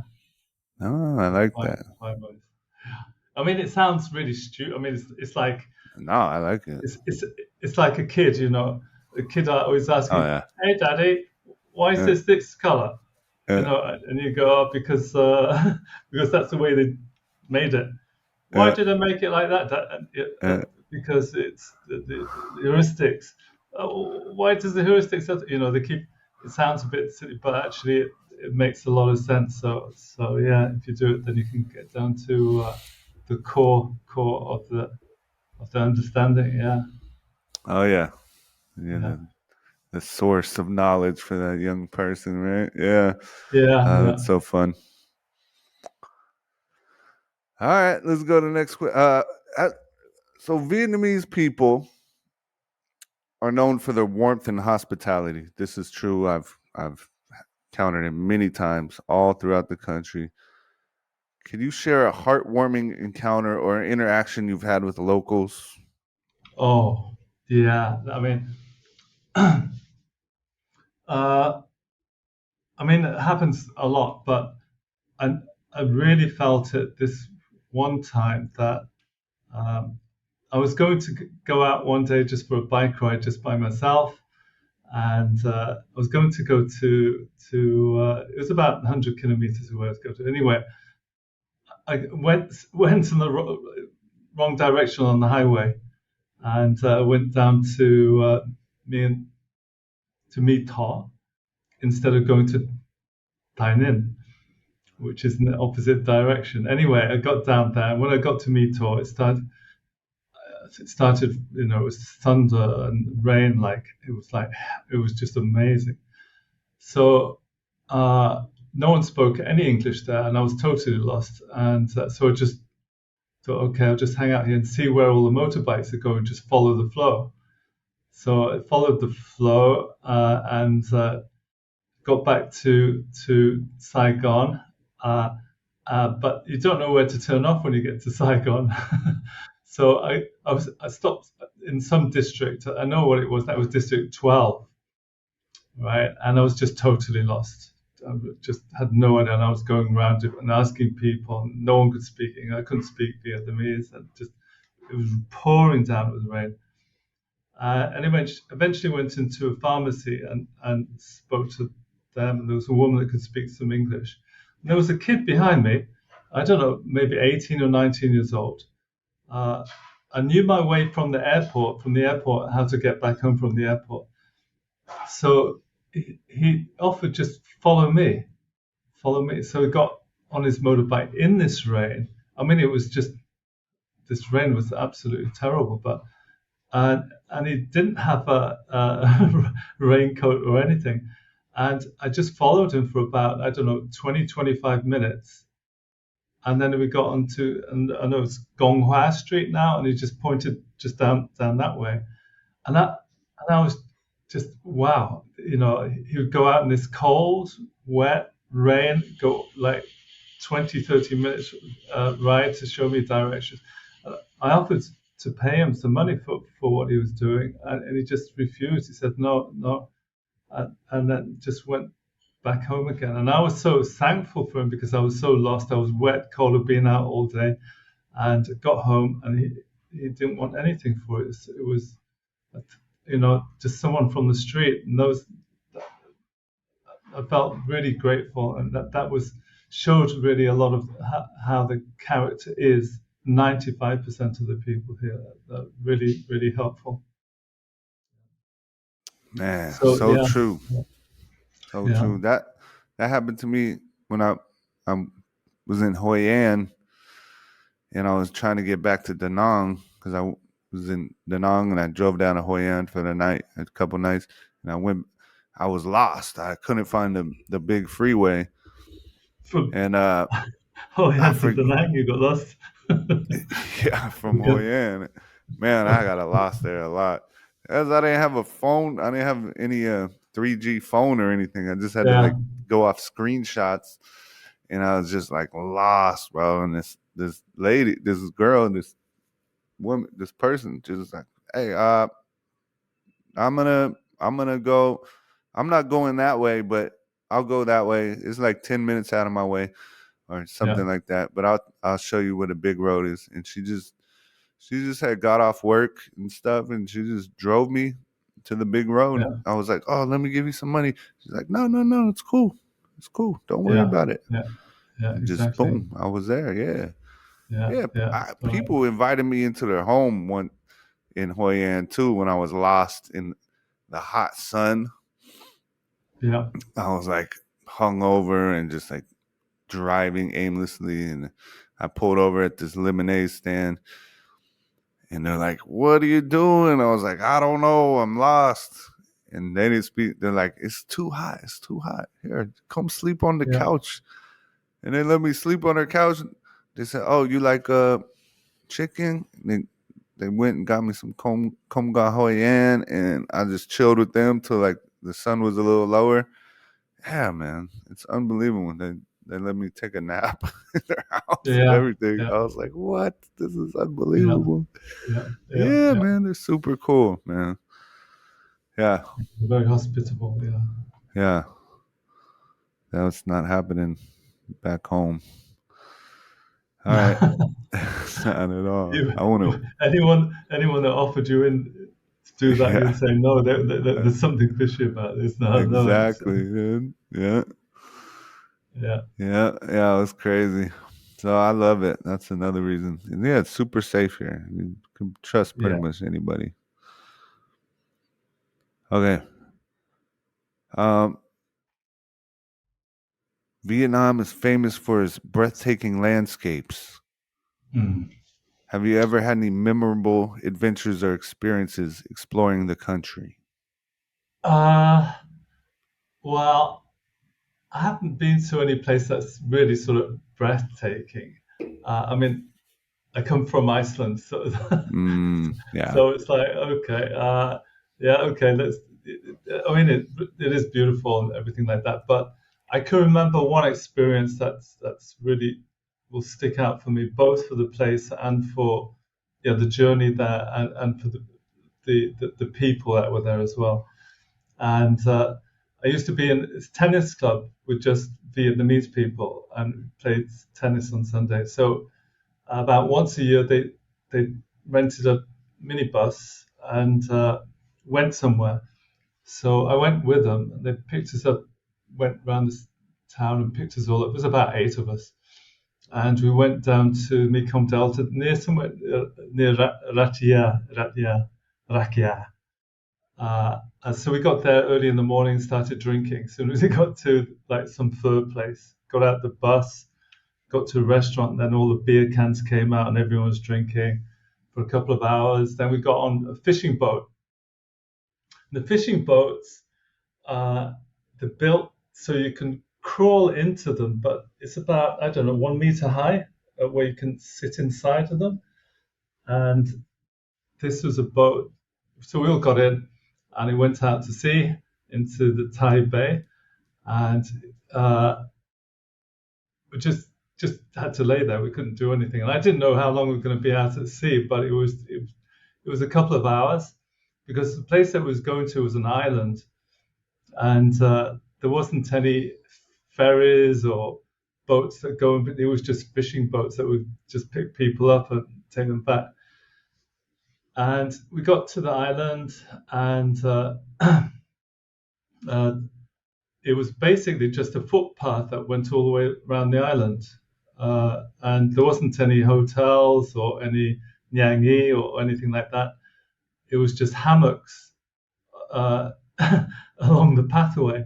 So if you wanted to sleep there, you just get into hammock anywhere you want, and then that's it. I sleep there the night. And there was this. So it was there the weekend, and they were drinking like hell. And it was just eating fish. I mean, that's of course that all the time we're just eating fish, and it's really nice. But there was this one guy that he was a Vietnamese guy, but he used to be in the army, and he was fighting against the Cambodians in the war. And he was quite small, but was he strong, man? He could flip me up, because I was big. Then they would like to see how strong you are and things like that. He could beat me at anything, and he was really, really strong. And so he actually one night he got one of these fish farms out at sea. I don't know if you've seen them. There's like bamboo, and they got like nets, and they grow the fish inside of them. So went out there, I don't know, 3 o'clock in the morning, and slept there on the fish farm out at sea. And he got sharks and things like that in there, and showing me them, and then feeding them and stuff. And then on the last night, then a fishing boat came to pick us up. We had to go get a small rowing boat first to get to the fishing boat, and then we clamber on the fishing boat, right? And it was rough weather. It was windy and rainy, and everyone was got hangover, and the boat was going up and down. And we're going back to the mainland, and I don't know. We'd been out for about 15 minutes going back. Then I heard shouting up on the deck, like, oh, I thought something was on fire. And I went out and had a look. And in the distance, I could see this guy on this small boat with a motorboat. And he was standing in the boat in this wind and rain. It was like he was sort of skiing with the boat, right? And he didn't have any top on. He was just standing there, and came through the waves, just bouncing like hell, and all the wind and rain and everything. And he came up to the side of the boat, and it was dangerous. It was dangerous what he was doing. I mean, yeah, it really was. I mean, if he'd fallen out, got to the side of the boat, and then he lifted up this like shell, a huge shell that he had given to someone in the group that forgot to take it with him. So he went all the way out that sea, risked his life, and gave him the shell. Hey man, you forgot this. Gave him the shell, turned around again, then went back again. Wow. I thought that was just so moving, man. It was just like, the friendship. It was amazing. It was amazing. So I'll never forget that weekend there on the island. Yeah. Wow. I'm not sure if any Westerner had ever been there, actually. I'm not sure. Yeah. Really? Man. Yeah. Just a small island. So I'm gonna I'm gonna watch this podcast after I'm done so I can remember all the cool places you've been. Try to go there, man. Yeah, I didn't know about it. There was just locals that knew about it. Nice, man. That's the best. Yeah, Yeah. because you want to see like the real life stuff. Like you want to stuff like that. That's better than going to all these tourist areas and buying. Muy bien. Yeah. Oh my God, get out of here! I'll never again. No. Yeah, I was lucky with that. Yeah. That's so cool, man. Nice. Yeah. All right. So Vietnam has a vibrant festival scene. Have you participated in any traditional festivals? And what was it like? I have been. I mean, the biggest festival they have naturally is Tet Holiday. But I think it's because it's not that I'm showing any disrespect for their culture or anything like that. It's just that we as human beings, the way that we grow up, we get used to what our culture, so that when their culture comes out, you try to participate, but you don't really feel at home. You're just like faking it or looking. So I don't really get into it, and especially at Tet, then everyone gets together because of family and things like that. You know, the tradition and the binding together of the family and getting drunk and everything like that. So usually I just want to take a break for myself. So during Tet is a break for me. So I can go down to the city center in Saigon, take photos, do anything that I want, just like peace and quiet. There's not so much traffic. Or I go to Cambodia quite a lot as well.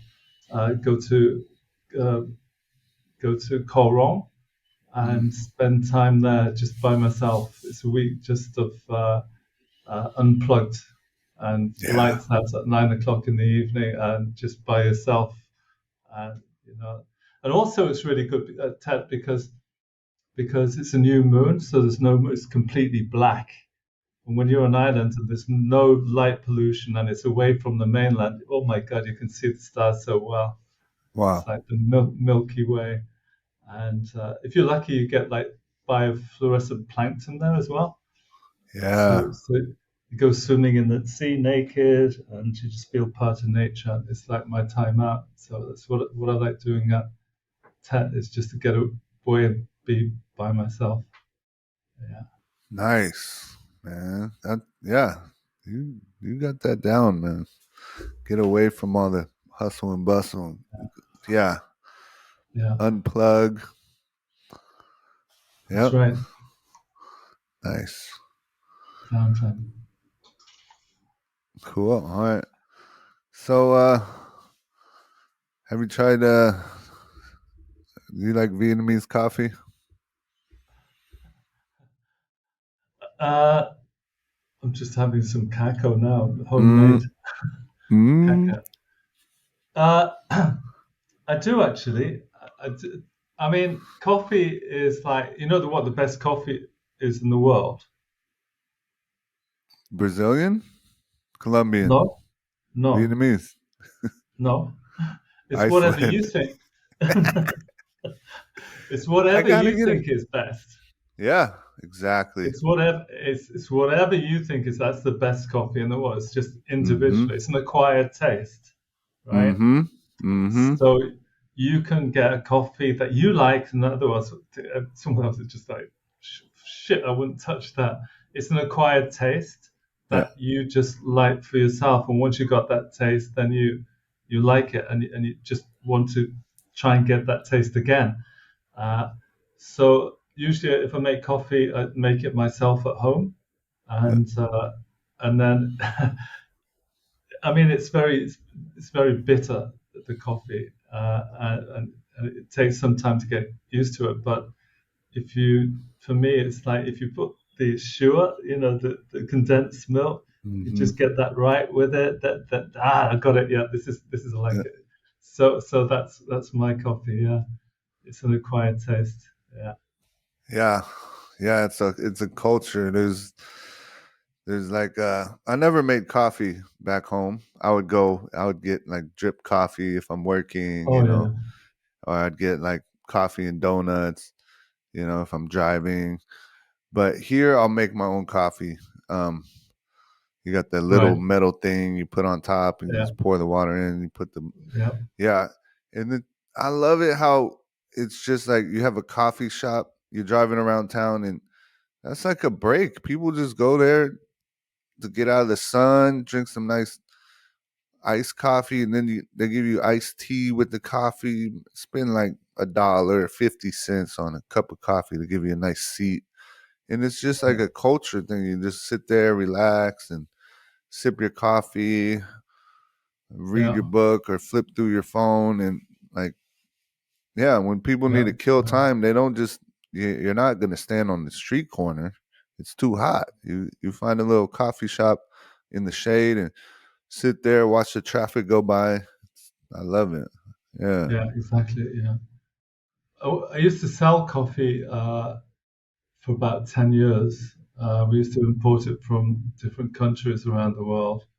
So went to Brazil, went to the farms and see how they're doing, and the coffee tasting uh, labs, and so I know quite a bit about coffee and how they mix it all together and stuff like that, and roast it. But um, here it's a I think over 50% of Vietnamese coffee is actually bought by Nescafe, because and then they just make it into instant coffee. They just want it to get the caffeine out of it, right? So they process it to get the caffeine out. Because I think the Westerners haven't in the West haven't really acquired that taste. They just prefer Arabica, but it's Robusta that they have here. So it's bitter. So they use it just for Nescafe. But yeah, uh, I mean, like for example, in Morocco, I don't know if you've seen the coffee in Morocco. If you look at it, it looks like mud. It tastes like mud as well. It's absolutely disgusting. Just take it, you just Yeah. spit it out. It's just horrible, right? But the Scandinavians, they tend to buy the most expensive coffee in the world, and they mix it together and they drink that. Now, if you gave a Moroccan this expensive coffee and said, "Okay, you taste that," they'll do the same. They'll just spit it out and say, "How Yeah. disgusting is that?" Yeah. And you pay what for that? And Yeah. you go, "Yeah, yeah, yeah." So as I say, it's just an acquired taste. What you got used to. So it's like a cultural sort of thing, really. What you grow up with it and what you like. Like for me, Starbucks, I cannot drink that crap. Yeah. Just go Yeah. away. Yeah, but it's just different for every single person. Yeah. Yeah. Yeah, I like that dark oil colored Vietnamese coffee when it's just like you tilt your glass and it's sticking to the side and like I love it. yeah. Yeah, put a little suwa in there. Yeah, Mhm. it's good. You don't need that Yeah. much either. You could take it like a shot if you're in a hurry. Just boom. Oh yeah, yeah. Yeah, That's right. delicious stuff. Love it. Love it. Yeah, it's cultural. Yeah, for sure. Yeah. Yeah, there's 10 coffee shops on every block here, Yeah. at least. Uh, so Vietnam has a fascinating history with strong cultural traditions. How has living in Vietnam deepened your understanding and appreciation of its heritage? Ah. Uh, well, I think for me personally, I think you have to know about the history and uh, one of the things that was a big eye opener for me was like learning about Confucianism, right? Which actually, I mean, there was this phenomenon that happened 2,500 years ago. You got like um, that in the East, you had Confucius around China, and then in India, you had Buddha, and then you had Socrates, and you had all these Western philosophers in Greece, and they were all born almost exactly the same around the same period from all these three different places around Earth. So these different philosophies have even affect us even today, even though that we might not realize it. It's we in the West we have from the Greek philosophy, that's our sort of mindset. India from Buddhism, and then from the East Confucius. So that has affected us all even today, from our fathers and grandfathers going on. So that's our different sort of mindsets. So thinking about Vietnam, then understanding a bit stuff like that, you understand how they look at the value of land, for example, the value of families, and how they look at things. Like land is so so precious. It's worth more than gold. And Confucius said, if you put your thumb in a piece of land, it's worth more than I think it's like a gram of gold or whatever, because that's with you. If you own the land, it's with you forever and be able to feed your family. So there, I mean, if you look at the prices of land and things like, it's crazy compared to what is in the West. They value it a lot more, and that's cultural as well. So also you meet people, for example, like last week, I was at the grill party, and there was a couple from Canada, and for them they chose not to have any children. They just don't want any children. Okay, fair enough. But they were explaining. If you try to explain that to Vietnamese people, it's what? Yeah. Because they look at their ancestors from 2,500 years ago or whatever, and you yourself, you're just a ring in the ladder. You're not really all that important compared to the whole family sort of thing. You're just one part of it, and you've got to carry on with that heritage all the way up. So when they look at things, oh, I'm going to go to Russia, I'm going to work in a factory, and I'll be there for 20 years. It's going to be a really boring job, but I'll send money home to my family, right? Because they have that mentality that they're just ringing, and this is going to help their family. It's going to help the next generation on it. So that sort of cultural thinking is completely sort of different, alien to ours. Ours is like here and now. We're going to die and that's it. But we don't think of things in the same way. So yeah, all those sort of cultural things that you think are a bit weird, then you got to ask the five whys. Yeah, and then you'll get to this stuff. Yeah, man. Because they're like, okay, that's my family duty. I gotta keep the family name going, because my ancestors are like, we've been doing this in our family forever. We better, like, I'm not gonna be the one to not have kids and in this whole thing. We gotta, people, it's different, and Westerners like, I'm not having kids. I don't care about that. So, You see when they're going out and they're praying and got the incense sticks and they're going like this and they've got a picture of the father and stuff like that, and then when you see that, what religion is that? You start thinking it's not really a religion. It's more like a ritual. I think it is that you have that, and sort of mind frame that they're thinking of, the whole pipeline of your family. Yeah, exactly. Yeah. I think it's beautiful. I like that, honoring the people that came before you. That's definitely. I mean, I think we lost that a lot in the West, that sort of mindset. I mean, with the industrialization, that you have people that actually move from the farms to the cities, start working factories. So before, there used to be like your grandfather and your grandmother. They were living at home, and they were the grand. That means they're the people that had wisdom. Yeah. They live. today you're lucky if you see like your grandparents once a year at Christmas or something. You know, that I know. wisdom has sort of it's disappeared. So we're just that sort of wisdom and knowledge of the family is sort of it's disappeared. So that we're more sort of just like grown up kids. Well, we're kids, but in men's bodies. Yeah, it's true, man.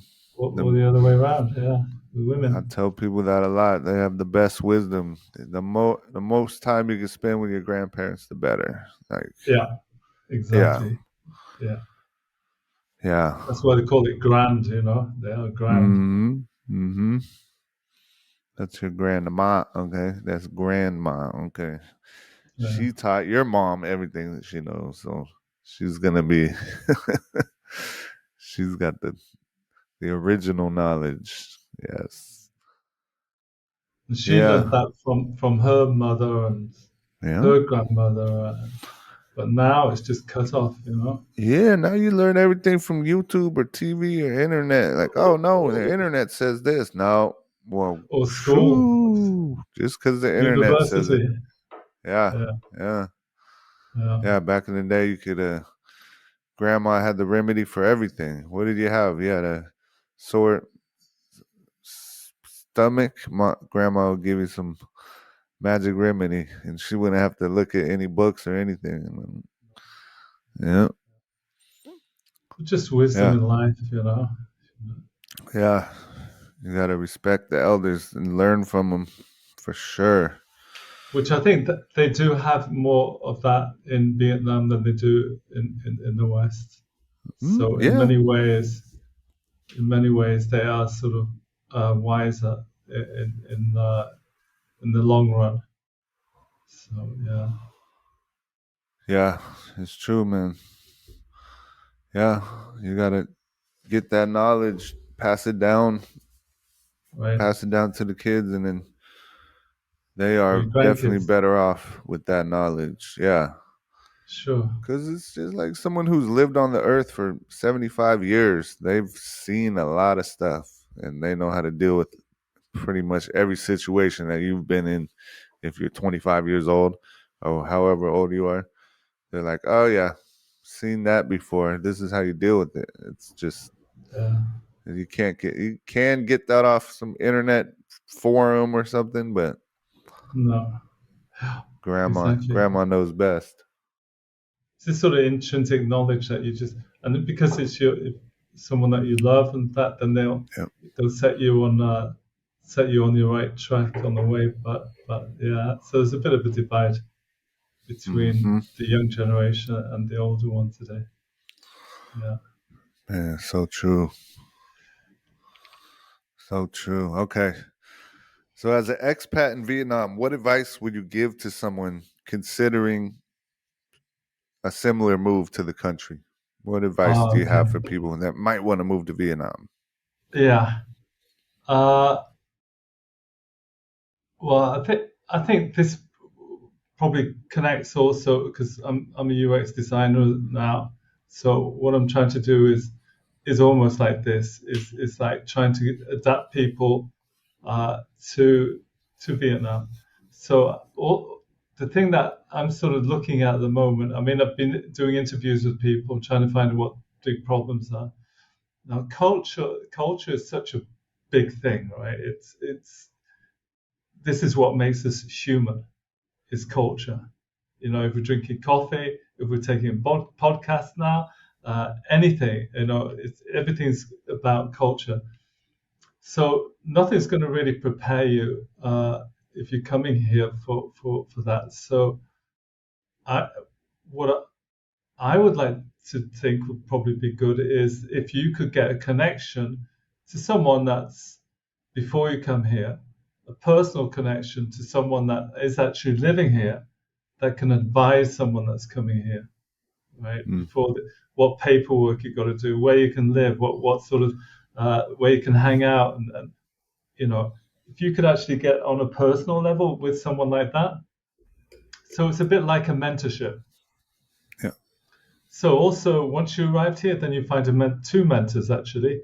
You find a local mentor, like a Vietnamese person, that you're willing to spend and Yeah. develop a sort of relationship with, a long-term relationship, that they can show you the culture, explain the culture.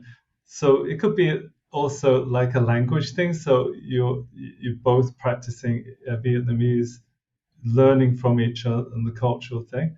And then also having a mentor, like a long-term path, that someone's been here like 5, 10 years, so you can look for advice as well. So that, because at the moment I tend to find people are coming here, the culture is so different, people get lost and they don't know where to get the right information. It could be that person, could be someone else, I don't know. So it's a lot of noise. So I think it would be very good if you could connect people with like some kind of mentorship between different people. Otherwise, people just end up down Bourvian and going home at 5, 6 o'clock in the morning, drunk and shit faced. So yeah, so I think that would be very good if we could do that. Yeah, that's true. That's when I came here, I had a friend already living here. He invited me. He gave me a Yeah, place to live, and he was like, "Okay, this cool. is how you find a job.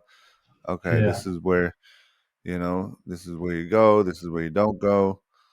yeah, You know, yeah. yeah, You need yeah. a mentor, You need or someone to hold your hand. yeah, you do, because otherwise, I mean, you'll get it, but Yeah, it's just a lot smoother if you have a friend that's been that's here right. for like a year at least. Right. Teach you where to pay your bills, teach you where to, you know, so you're Yeah, not paying $500 for a pair of shoes instead of yeah, $20 for, yeah, yeah. Good advice. Good advice. Get a friend, a mentor. Yeah. yeah. All right. All right. So, Vietnamese cuisine is celebrated globally, from pho to banh mi. I Banh can't mi. talk right now. Banh mi. Do you have any recommendations for the lesser known dishes that our listeners should try? Uh, I think I mentioned earlier that there is a lot of similarities between like Vietnamese cuisine and Icelandic cuisine. Mhm. Now, one of the Icelandic cuisines is that we collect uh, seabird eggs, like seagulls. Yeah. So we go hanging off the sides of cliffs on ropes. We go down to the nest and take the eggs from the seagulls. They're quite big actually. They're about like this big, Mhm. Probably about, I don't know, it can be about 10 centimeters. They're very big. And we take them home and we Yeah. boil them and eat them, right? Yeah. And sometimes you get feet hanging out and beaks and wings, and stuff like it. It depends on how mature the eggs were. Yeah. And that's the thing that we do in Iceland. So they have that also in Vietnam. Hop feet long, Yeah. hop Up feet and long. alone. Hmm. So they got the chicken eggs and they do that, and I love the hot feet long. Everyone Yeah. goes, no, I'm not gonna have the emperor. I don't want that shit. It's horrible, but Yeah. I like it. Yeah. What about you? I don't know. I I used to eat them a lot. Yeah, I just haven't been in the mood for them for a while. yeah, But exactly. I was just talking about this last night with some people and some friends, and we're like, you're like, yeah, there's like a million ways to eat it too. You could mix it. You could take the egg, you could take a small spoon, and you mix it up, or you could like drink the juice. It was like, yeah, it's good stuff. I like it. I'll go back to it soon. It's been a Yeah, while since I had one, it's but I not love something them. that you'd have like every Sunday, but instead of like a Sunday roast or anything like that. It's Oh, it's a something a snack. bit, yeah, it's a Yeah, bit different. Yeah, break things up a bit. Yeah, yeah, it's a yeah, good little fun snack. Eat like two or three of them. It's a good road trip food. 'Cause you can yeah, just see that on the side of the road, pull over, get a little protein, you know. And and they are some are different. Some have the little white eggs like hardened on the side. Some of them are just yeah. all liquidy. Overcooked, Yeah, overcooked. Yeah, that's yeah. I lived in Gaolan, Dong Tap, in Gaolan for about 3 months, Yeah. and they're very famous for eating rats. It's a very famous Yeah. place for eating rats, like field rats. So they used to have like where you sell banh mi and stuff like that. They just those sort of stores. They just had sell rats. If you go to the market there, they'd have like scales and you'd sell the rats by kilo, putting on the scales. Oh, guy, I got 5 kilo here. That's so and people would just take rats home to eat. Yeah. Yeah, and They're and clean though. They're not the city rats. well, this is what everyone's told me, right? And Right. this is what everyone told me. Anyway, one morning I was reading a newspaper, a very prominent English newspaper, and the question was, where, when, no, where and when is the next pandemic going to come from? Like COVID that was in China, and there was a picture right in the center of this article, and it was these rats on these scales, and it said underneath, I was in Gaolan when I was reading a picture taken in Gaolan, Dong Tap Gaolan, Vietnam. What in the market there? I go, "Oh, okay."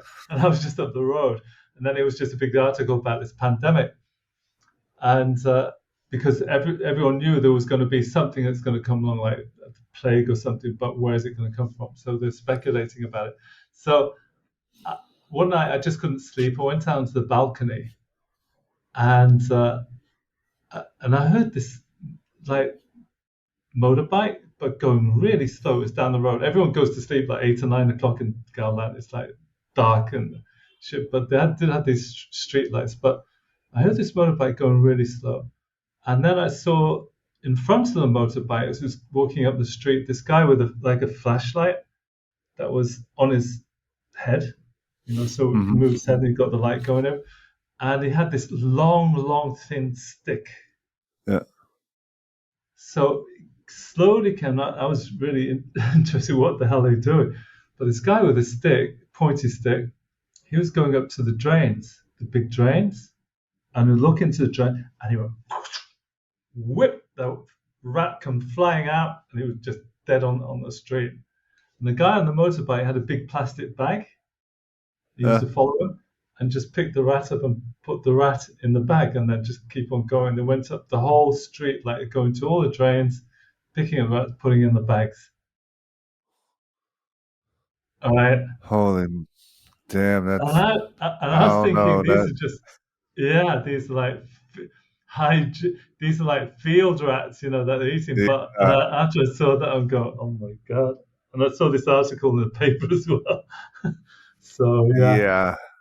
yeah, I don't know. Okay, I don't know. okay, yeah. That's not like rats who just live in the field and eat rice and grains all day. Yeah, That's like yeah, yeah. that's a sewer This rat. was That's a that was the definition of super. Yeah. This is what I saw, so I can't do anything. Hey, That's what it is. Yeah. and did you eat the rats? Did you try No, it? no. You never I tried it. tried it. Yeah, I tried it in Saigon, but Okay. after I tried that, thanks. I just don't want it. Yeah. Not good, huh? Okay. Yeah.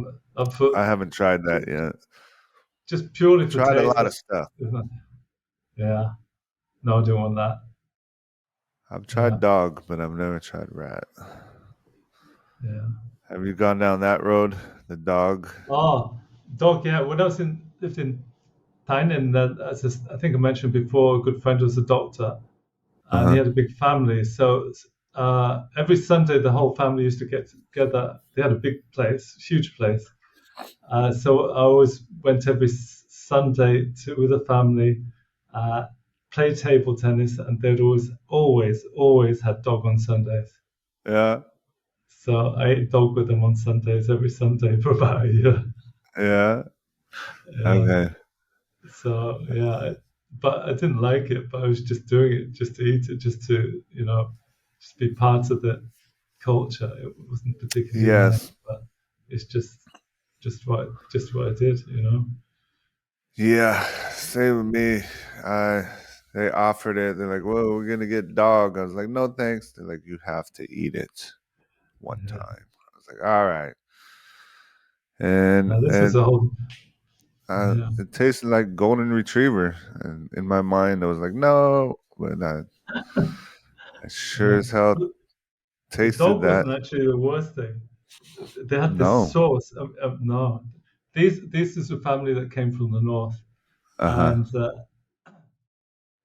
there was this sauce that it was just, I tried many times to. It was just disgusting. I just no way that I could. I mean, acquiring a taste for that, I just couldn't do it. It was just terrible. So yeah, that was always with a dog, but I couldn't do it. No. Oh, yep. Yeah, yeah. All right, Anything else? let's get Oh, on. have Let's you get tried something. the coconut worms? No way, dude. No way. Those things You look never eaten those? the ones Really? that are squirming around in the fish sauce. Yeah. No, no, No, never had it. yeah, you never had that. Oh my God. No, Yeah. no. Surprisingly, no. I got a menu once and I saw like in the menu was this like dish with Yeah, like loads of like coconut worms on it. yeah, And I go, okay, I'll have one of those. I thought it was like, yeah, okay. So she came back and there was, I don't know, 8 or 9 coconut worms on it.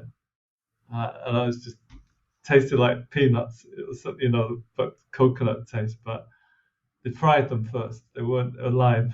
okay, okay. So it was just popping Ah, like peanuts, right? okay. Yeah, Then I got the bill. And it was like, when I saw a picture, I saw a dish with a load of coconut worms on it. And it was like 80,000. And I thought that was for the whole dish. But no, it was 80,000 per worm. yeah. So it was like 800,000. What the fuck? Yeah.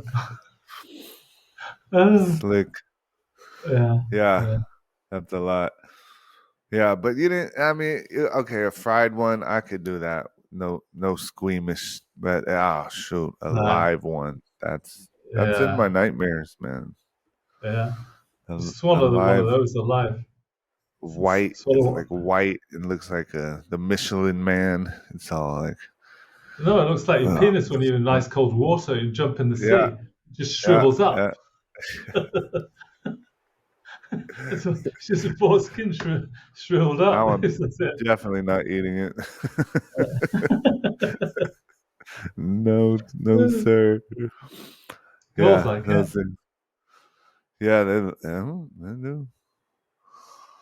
Yeah, I Um, love it. all right, let's change the subject to something more beautiful. All right, I was talking about rats, dogs, and coconut worm. Now, Vietnam is surrounded by beautiful beaches. Have you ever discovered a hidden gem or favorite seaside destination, like a hidden one? We all know Da Nang, we all know Hoi An, Nha Didn't we talk Trang. about this Do you have? yesterday? Did we? We I did. think it was it.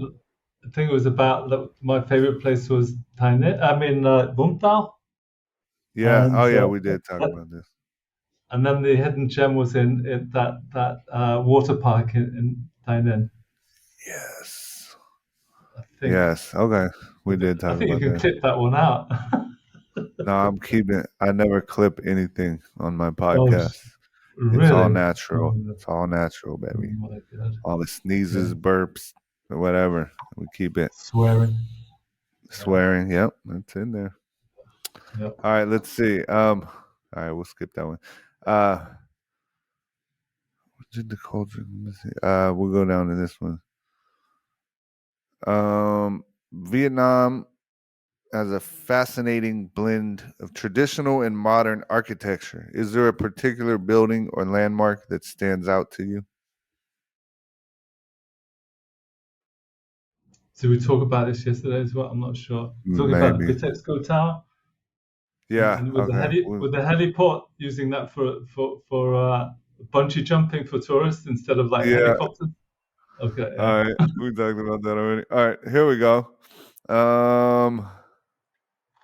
All right. Actually, we'll do one more question and we'll wrap it up because I think we covered a lot yesterday Yeah.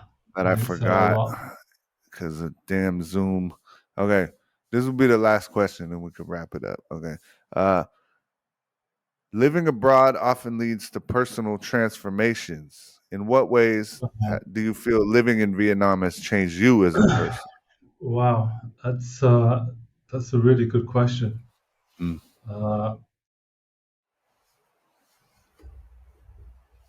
I think, like, naturally, I think, like with most people, with this experience of, it's my third country actually, living in a different third country, so it's a third culture, but it actually, when you're here, when you're going through the experience of living in another country, that you don't really, I mean, you've been bombarded with different kinds of information, different surroundings, and that you've never been in before. So you don't really have time to think about how you change as a person until the time when you go back again to your hometown or your home country, and then look at the people that you used to hang around with before. You know, the people that were your friends, and you're sort of looking at them and thinking, wow, I used to be like that. I used to be just like them, and you've sort of matured, you've sort of grown up a little bit, and you're looking back again at looking at things a bit more objectively and thinking. What I do is, like, when I go back, I don't feel like I fit in. It's not like my home anymore, and so it's. I can't go back to that same sort of life as before because I've changed. How have I changed? Well, when I was there, when I go back, then people tell me I'm a lot more calmer, uh, and because I think when you're in here, that you realize that you can't control things. You cannot predict the same way that you can predict things back at home where you come from. So you're less in control. So if you accept that things happen, and you just go with the flow with the things that happen, and you can't get angry or anything like that, then I think you have grown. The less you can accept the control thing, then you actually grow as a person. So when I'm comparing myself going back and looking at something trivial happening, you just laugh at. This is just a small thing, like, like sometimes you see people downtown, like I've seen it. It just makes me laugh, like an American on a motorbike, and he was stopped next to a bus, shouting at the bus driver with his fist in the air, swearing at him, shouting, and he got, just a whole crowd of Vietnamese just looking at him and going, "What the fuck?" And the bus driver doesn't give a shit. The only person who's pissed off is the guy that, with his fists, it looks ridiculous, right? So in a sense, that I see myself a bit like that when I was back at home, like 14 years ago, 15 years ago. You sort of calm down and you sort of accept things just the way that they are. So I think that's probably one of the things that that's changed so much about me. And people do mention it when I go back home as well. I'm a lot calmer, more accepting.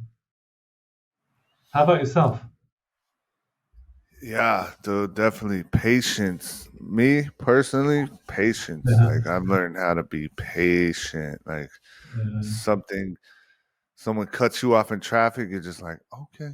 When I first got here, I was like, fuck you, man. What the fuck? Because I was a cab driver. I'm used to like sticking my middle finger out the window and cussing people out. And then when I got here, I was like, am I going to be doing this 20 times a day? Okay, dude. Let's Exactly. just learn to calm down. Someone cuts you off. All right, let it go. Hey, breathe. All right, keep going. Something Exactly. you're frustrated with. Okay, the bank doesn't let you transfer money to because you're a foreigner. Okay, fine. Figure out another way to do it. Don't get mad at the employee. Don't get mad at that's just Yeah. you're gonna have to live with that. If you want to be here, Yeah. patience and controlling your temper and like Exactly. not fighting with every little thing that doesn't go your way. Yeah, like in America, we're so entitled and like, you know what? I'm talking to the manager. Like here, you go to a restaurant, they're like, sorry, we're sold out of that. You're not Yeah. like, well, I'm gonna Yeah. give me the manager's phone number. Like, how could you be sold out of something? Like in America, Uh, we'd go ballistic. People would go crazy. What? yeah. You don't have BLTs today? But here it's like, you know what? Okay. Shoot. I'll try something Yeah. else on the menu. What else do you have? Like, Yeah. so Exactly. Yeah. yes, that's what I learned. Patience and Yeah. accepting of the circumstance. Like, Right. you're on a bus breaks down. Like, okay, well, we'll wait here for 2 hours then. All right. Yeah. Shoot. Give me some time to think. I mean, whatever. You just go with the flow. Yeah, you can't control a lot of things here. Exactly. Visas, situations, restaurants, anything you do, like you get a bad meal, like, hey man, all right, fine. It was only $3, $5. Yeah. So hey, Yeah. yeah, that's what So, I learned. yeah. I was running two factories once, one in Binyung and one in District 2. And Yeah, the one in Binyung had 500 people, and the other one in District 2 was about 150 people. And, yeah, every day there was just something. It was just, right. you're coming into work, and then you see like a crowd of people outside the factory, just thinking, what are they doing? And then you go into the factory and they tell you, oh, they're all gone on strike. Yeah, Oh, really? What for? yeah, There wasn't enough gas in the canisters. Why? Because they forgot to order some. So why they go on strike? Because they're on piecework, and if they don't get the gas, then they don't get the bonuses. Oh, okay. yeah, you know, so so you get the gas for them. They could have fixed like themselves with it in an hour. yeah, So okay, the gas has come. Well, they decided they've lost so much today, they're just going to go home. So it will come tomorrow instead. It's all kind. Just mhm, every day it's just stuff like that, just thrown at you, like fire brigade. Yeah. Oh, the section of the factory caught on fire. Why? you know, because they were using the fans. It was spray. You got flammable spray, so you're yeah, using electric fans instead of air conditioners. mm, So the sparks from the electric fans it was just an explosion in the whole place. You know, all kinds of different. Every single day there's something going on, but that's another thing that yep, I'd like to say about this country that I really like is because everything back at home is almost so monotonous. It just yeah, it's just day after day. I can't stand it. It makes mm-hmm, my brain go numb. So yeah, all these unexpected things that come along, it's sort of wow. It just makes your life sort of a bit richer. Lots of memories of different things that are happening that otherwise I've never got if I was just back at home. You know. yeah, yeah. Everything, yeah. The the most mundane, easiest thing to do is still an Oh, adventure here, right? You're like, oh, I gotta go get my shoes fixed. Damn, okay. You drive around, you find some guy on the side of the street that's fixing shoes, You come yeah, back 2 days later. Wow, these are great, man. What? $5 to fix it? It's like it's an adventure every day, man. When you live in another country, I'm still discovering so many cool, fun things to do, and just love it so much. It's a Yeah, different man. world. But do you have anything else you want to talk about before we wrap it up? Nope, I'm All right. good. How about yourself? No, that's fine. We got probably like 2 hours in here within 3 different cuts that we did. This is Yeah, I think you have to cut it down more. Yeah. no, I'm putting the whole thing. Don't worry. That's just going to be boring, man. It's too. No one's going to listen to No, this it's crap. not boring. It's fun. Yeah. I love it. I love it. I think they call it long form podcasting, where Yeah. they could go up to like 4 hours. I used to watch Rogan. It would be like 4 hours. I'd be like, "Fuck, okay, dig in, Yeah. baby," because I want to hear what friggin' whatever David Goggins has to say. I want to hear everything. You know? Go deep. Yeah. Yeah. Yeah, get deep. But yeah, there's a lot of information that and people love podcasts. It's really big now. So I'm gonna believe the Yeah. whole thing. I love it like that. Yeah, Yeah, me so too. thanks for coming on, man. Thank you. Yeah. Uh Thanks for asking. yeah. I'll talk to you Really soon, good. man. Thank you so much. Yeah. Okay. Take care. All right. You too. Thanks. Bye. Bye.